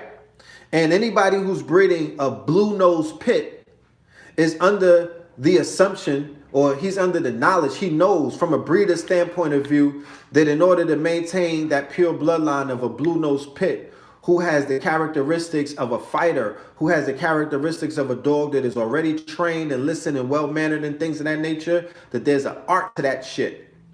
If by any chance, or if at any time, or if by any chain of events, that blue-nosed pit is mixed with an inferior bloodline or an inferior strain or an inferior pedigree of dog, then you're gonna fuck up the whole strain, the whole batch, right? When it comes to horses, what they call thoroughbred horses, right? The thoroughbred horses that people win millions of dollars betting on. The thoroughbred horses that if they show signs of weakness or if they show signs of a losing streak, they'll put them to sleep. Thoroughbred horses that selling hundreds of thousands of dollars. There's a breeding process for these horses to maintain the genetic integrity of said horses in order for them to even be considered thoroughbreds. Because if they were to mix them with a donkey, or if they would mix them with a ass, or if they would have mixed them with an inferior horse, right? It would dilute it would dilute the bloodstream, and it would dilute the quote unquote genetic pool that these horses come from.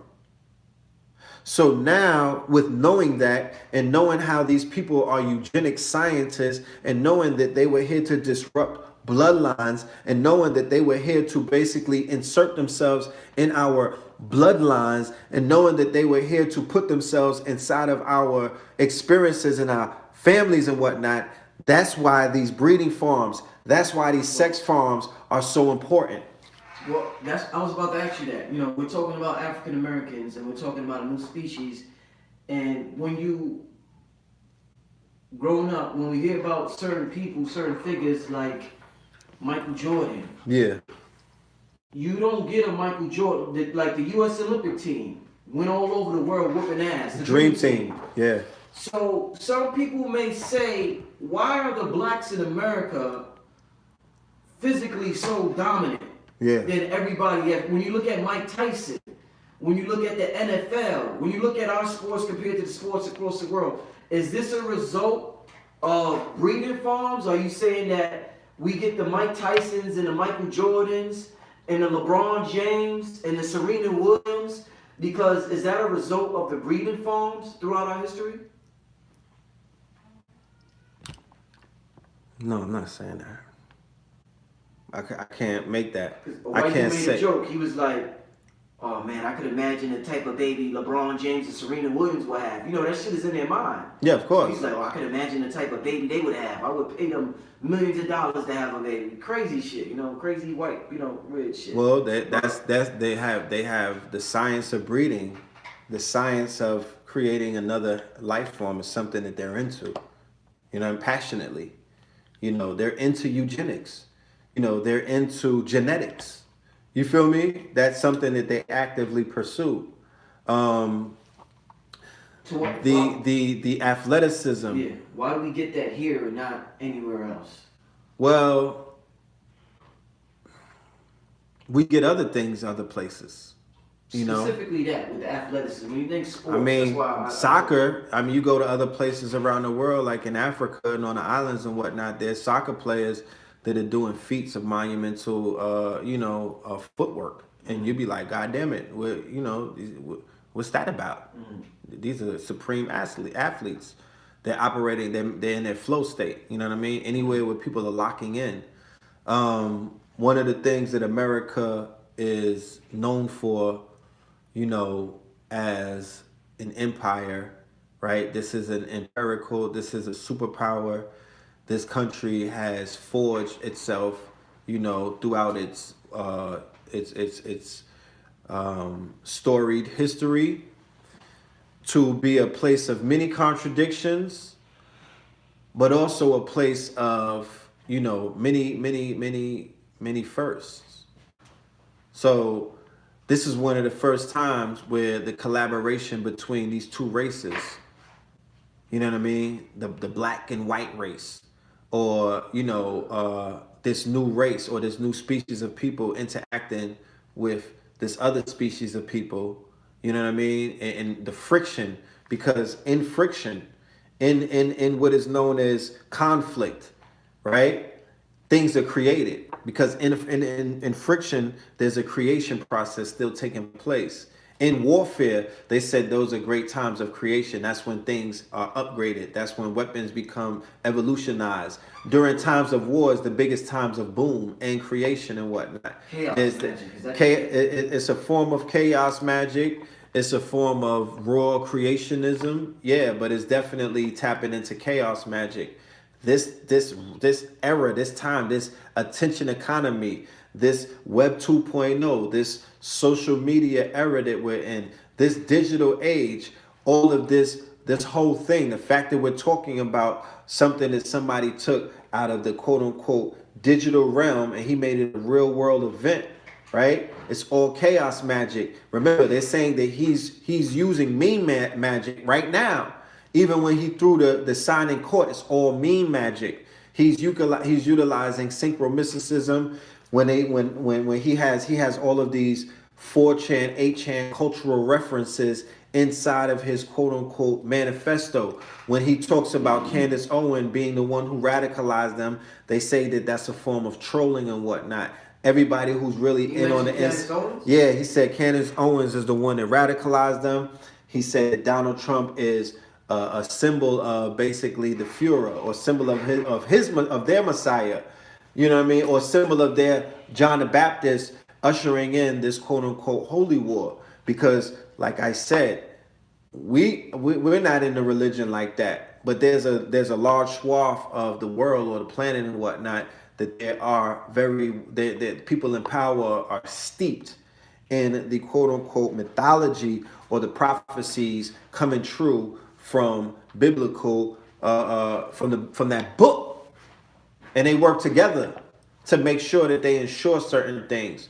Or it's so many people believing that shit and shedding blood and sweat and tears that they're actually making that story manifest and evolve, because they shed blood and they feed their egregores and they feed their entities and they send niggas up in the name of their Lord and their saviors and the people that they've been shedding blood in his name, billions, since they started the campaign.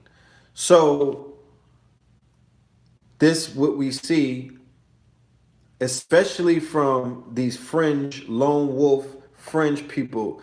They're all doing it in the name of that cross. They're all doing it in the name of their quote unquote, this to stay in power, to inflict fear, to continue to subjugate, and to basically capitulate and enslave and defeat these Moors and all of the Asiatics and all of their quote unquote, all of their allies, the Turks, the Arabs, they want smoke with all of them. Even the Russians, the Eastern Europeans, who they look down on, these quote unquote Bavarians and the UK, they don't look at all Europeans equally. So it's very important not just to know the story. What part of how are you alchemizing it? My nigga, how are you tweaking it? Why are we not taking these stories where we might have been taking the L and then we go back and we give ourselves a W? I want to see a movie where some time travelers popped up in the Munich War. You know what I'm saying? In the Punic War, on a battleship or something. You know what I mean? With some AKs and start wetting shit. All of these things are called Afrofuturism. This is a form of magic. This is a form of mysticism. This is a form of utilizing this powerful weapon and this tool and this mystic, apparatus called the internet and cyberspace to your advantage. You feel me? This is something that people are not doing. They're allowing other people to mold and to create a reality for them. And, they're not fleshing it out. Like, we need Dave Chappelle. No, I'm serious. We need the power of the comedian. Right. We need Dave Chappelle. We need somebody who could take a lot of this information. Look who they got. They got Jon Stewart. They got Dennis Miller. They got Bill Maher. Remember, when you satire, when you make fun, when you take the sting out of shit, you know what I'm saying? You're able to make it digestible. They have people who, their satire coming from Saturday. They got Saturday Night Live. You know what I mean? They weaponize these comedy platforms and these comedy shows to neutralize a lot of serious, real shit that is going on, bro. White terrorism is the shit is in full. It is in full Monty. If they were to tell the story in a book and you read that shit, you'd be like, well, god damn it, they was killing. They was getting buku busy. But here we are, we carrying on with our everyday because we know that we don't see no evil. I told people before, fam, I don't see them. They white walkers to me. I don't see them. But you have to, going back to the initial point that we were making about drawing the analogy of Game of Thrones to what you see. I'm talking about from when Game of Thrones launched, when it became a phenomenon, and where in places where 4chaners, 8chaners, you know, these same people that I'm talking about who seem to be the new invisible empire and whatnot, the trolls, the online trolling, the shit is like Wreck-It Ralph breaks the internet. It's just a virus. It's a whole bunch of them. You know, all of them. That the men going their own way movement. They call them the red pills. You know, Red Pill Black, who's Candace Owen. You know, a lot of the woke red pill shit that don't got nothing to do with anything. A lot of this is distractions. But they are influencing the minds of some very impressionable, programmable, bloodlust, thirsty race soldiers who are creating real-time events out of shit that this being discussed and talked about and debated on the internet. They're doing what you niggas never did. How about that? They're taking a lot of the programming from the online stuff because remember, like I said, the reason why they were infatuated with all of the medieval shit is because that's when they began to gain their power. That's why in Lord of the Rings, this is how evident it is. The army that they were fighting against were being made out of mud. Remember, they were coming out of the dirt. They were coming out of mud. That was the guy with the evil eye and whatnot. You know what I mean? His marching army was this dark army. You know, when they talk about the Turks, you know what I mean? The Turks are coming. The Turks are coming. When they talk about Winter's coming. Winter's coming. Winter's coming. You know what I mean? Going back to the analogy of the White Walkers, all in America are White Walkers. The Walking Dead. The opiate epidemic has produced a Night of the Living Dead scenario, a zombie apocalypse scenario, and a White Walker scenario, right? In America, where people are doing what? They're in a zombie-like state, walking dead. Then you have the stories that have come out about the negative birth rate and about the acceleration of the mortality rate amongst middle-aged white men who are dying in swaths of numbers. You have the Walking Dead. Because in his manifesto, he addressed that. He talked about the negative birth rate. He talked about the mortality rate.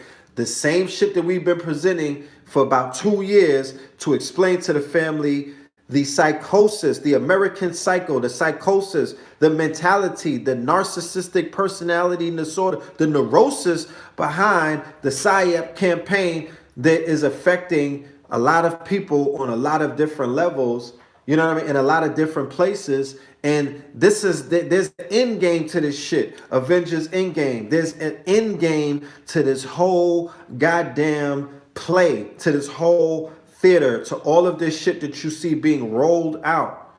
There's an end game. Okay, I got one more question for you, Red. I know it's getting late. It's getting mad late. Yeah. Want to thank everybody for tuning in. Can I get a definite date before I ask this question for that Patreon video? Can I get a definite date? Are we doing this today's? Yo, what's today? The 22nd? Tuesday. No, I don't think it's I don't know. When is 322? It's the 19th. 322.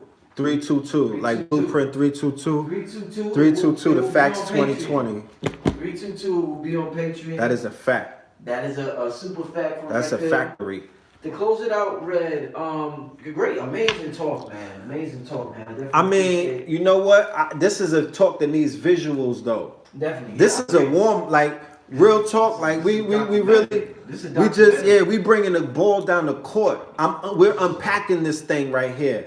We haven't even really unpacked. You know, when you come back from Whole Foods with about 10 bags, that's an experience. I might even start a YouTube channel just unpacking Whole Foods. You know what I mean? Because it's some goodies that come out of that. But yeah. So Red, to close it out, being that they ransack Iraq, they know a prophecy.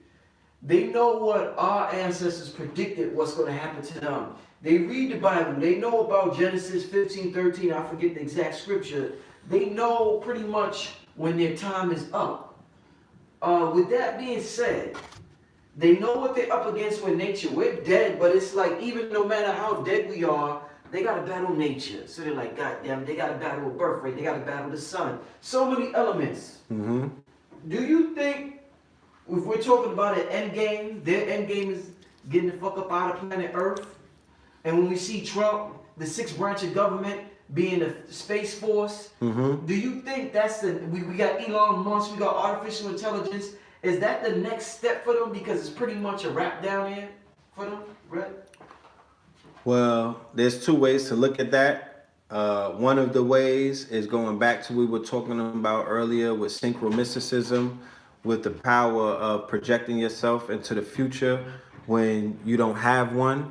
The power of utilizing the apparatus of Hollywood, media, the miseducation, right? Suggestion. They're suggesting to you niggas that they're Star Trekking.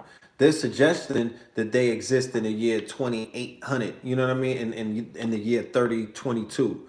You know what I'm saying? They're suggesting to you, if you agree to that suggestion, if you agree to that perceived reality, that alternative universe that they're trying to project and they're trying to convince you that exists, then goddamn it, you damn right that world is going to exist. If niggas put white people on Mars, then they'll go on Mars. You feel me?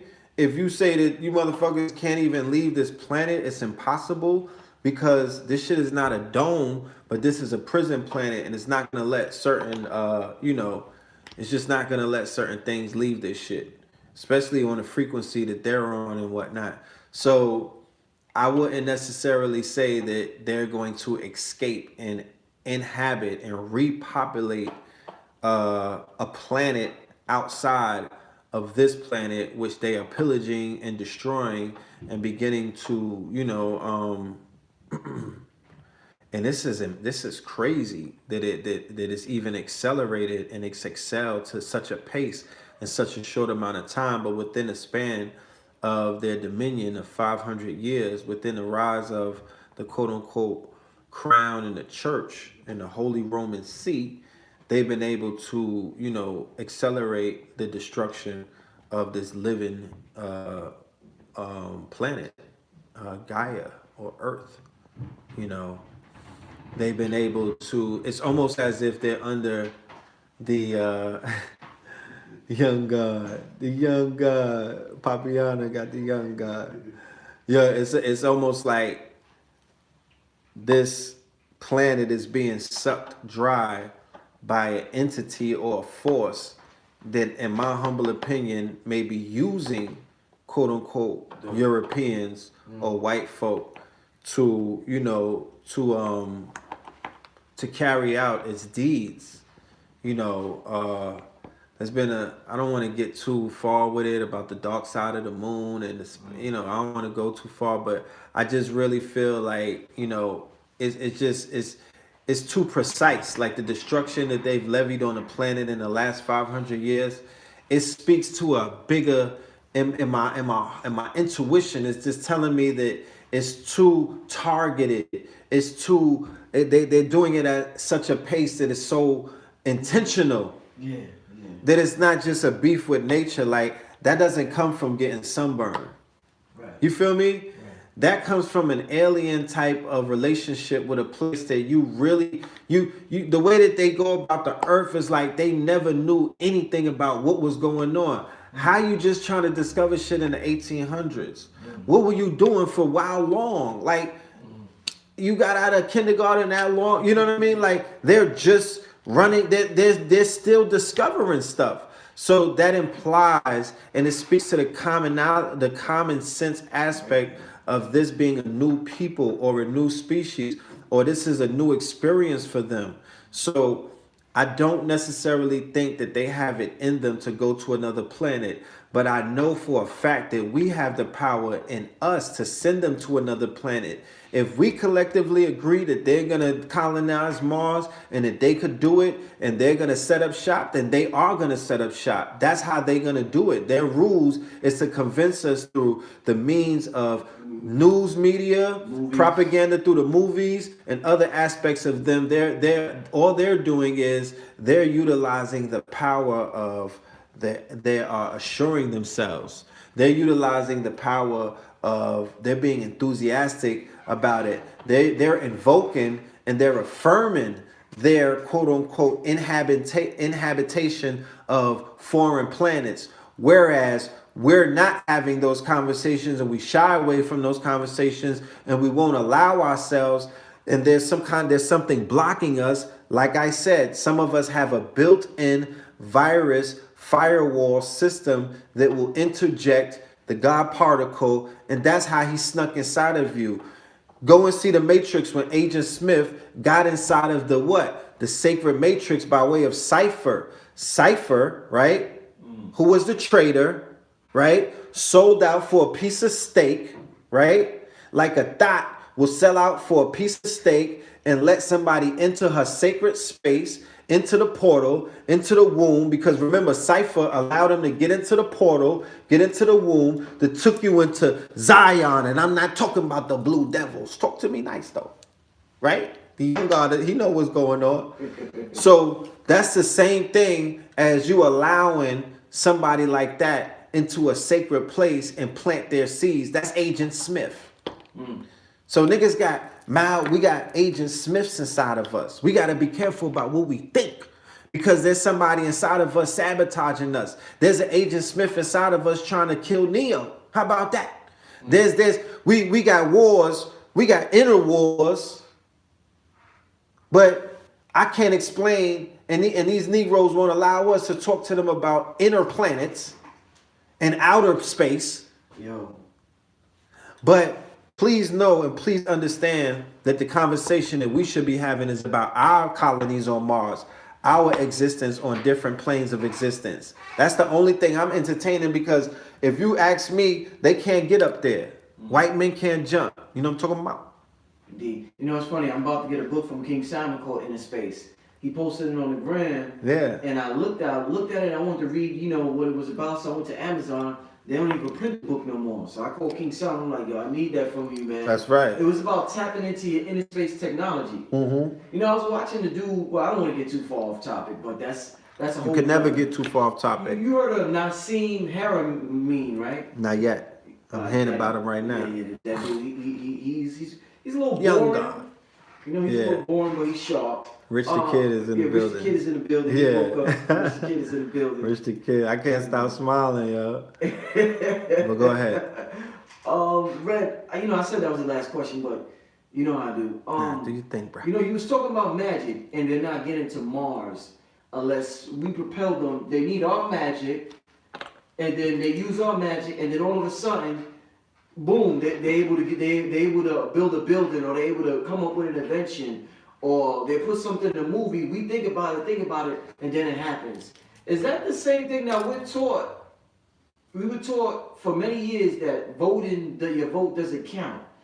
You know, within the grassroots conscious community, things like that. They're like, nigga, your vote, that shit is a selection, not an election. Yeah. The president. So, do you think that our ballot, if we're dealing with magic, is us doing magic, and that whether that paper matters or not, on another level, on a subconscious level, the fact that so many of us want a certain white man in there, he's able to get in there. That's why he goes hard with campaigning and all that, because he knows even if that paper ballot doesn't mean nothing, our intention is going to help him get in there. Right, Bill? The easiest example that I could use for you right now is the example that needs no introductions. There was a man with melanin who came out of the womb of a white woman. Theoretically, they would call him a white man, right?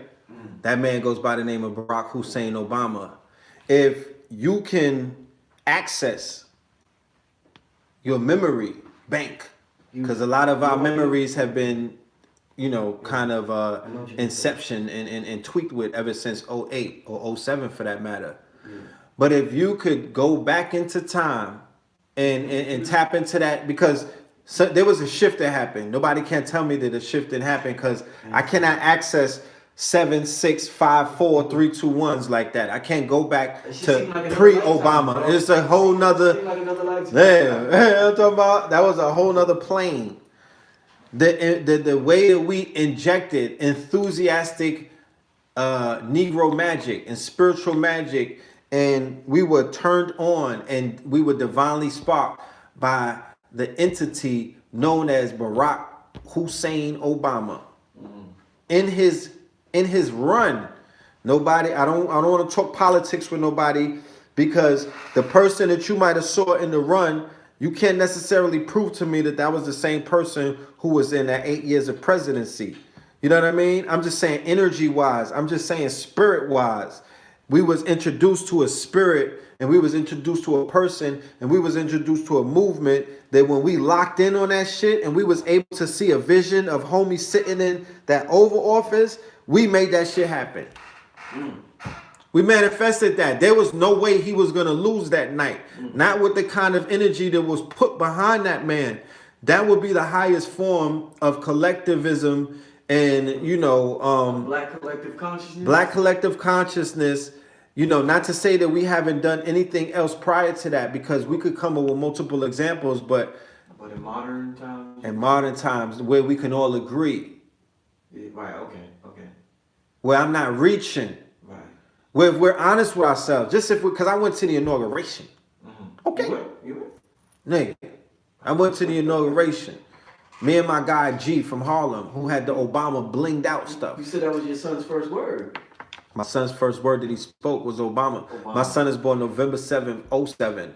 So my son, right, sees everything from the perspective, from the vantage point of the rise of Obama, the rise of a Moore. Right. We call him Barack Obama.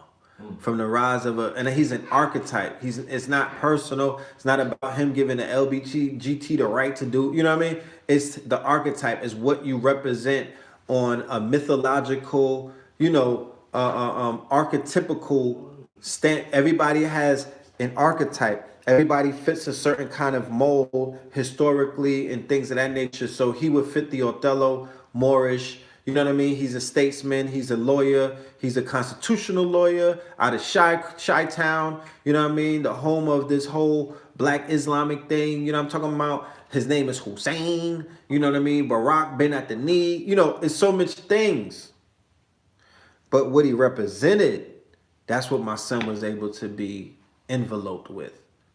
So he don't know nothing about being scared for his life and the whole Skittles and all of that. And, you know, basically saying, am I next? How could you go from being a child saying, I want to be the next president to am I next? Is that not a spell? Is that not a psyops? Is that not a changing of reality? You know, when Obama came into office, that's when we got all them shootings, man.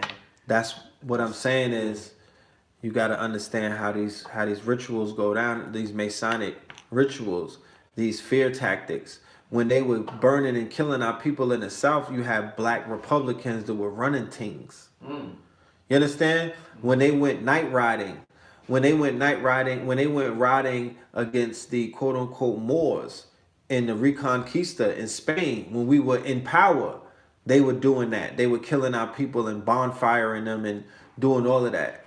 You feel me? This is how this thing goes down. So I'm not surprised. I'm surprised that you're surprised. Indeed. Well, like I said, this is an instant classic right here. Thank everybody on Instagram and YouTube for tuning in. That's right. And no, you on YouTube. You're not on Instagram. You're on YouTube. I'm on a tube. Yeah, you on YouTube. I got 500 people and 450 something in the Chizat. Damn. Did they hear my questions or was they able to hear? Y'all heard his questions, right? Right there, they heard his questions. All right. Close it out for me, Ray. Close it out for me, my brother. Yeah, like I said, Melanin Mondays is back. Third Eye Thursdays is back. Know the Ledge Media is the channel. Tough Talk Tuesdays with Blue Pill. That's in the building. Make sure y'all subscribe. Make sure y'all sign up. We got some things that will be rolling out. You should listen. You should subscribe to the channel so you catch all of the rollouts. There's a lot of things coming up. Spring is here. It's time to spring forward. We got a lot of things that we've been working on and building and whatnot. So it's rollout time. Facts 2020 is coming. Y'all need to become Patreons and find out about that. A solution-based initiative, bookmarking the year of 2019 and starting out anew on 2020. Facts 2020 is the future. It's time to move forward with some solutions. It's time to address a lot of the things that are taking place with a more progressive approach. You feel me? Shout out to Omarion. You feel me? Shout out to all of the brothers and sisters who are out there doing their thing, who are, who are. He's really about the knowledge. He's about the knowledge, you know what I mean? He's about that knowledge, you know what I'm saying? So the people who are really about that life and they not just doing it for the fanfare, but they serious about the path of man, know thyself, and to evolve and to grow into the gods and the goddesses that they are. Salute to all of y'all. We gonna link up. And we got some big things coming up. TwinTheAlbum.com, KingsCounty.BigCartel. Make sure y'all get this drip. You know what I'm talking about? Yeah, this is the couture world. So, this costs you a good penny. You feel me? This is that Garvey bling and whatnot. So pop-up shops is coming.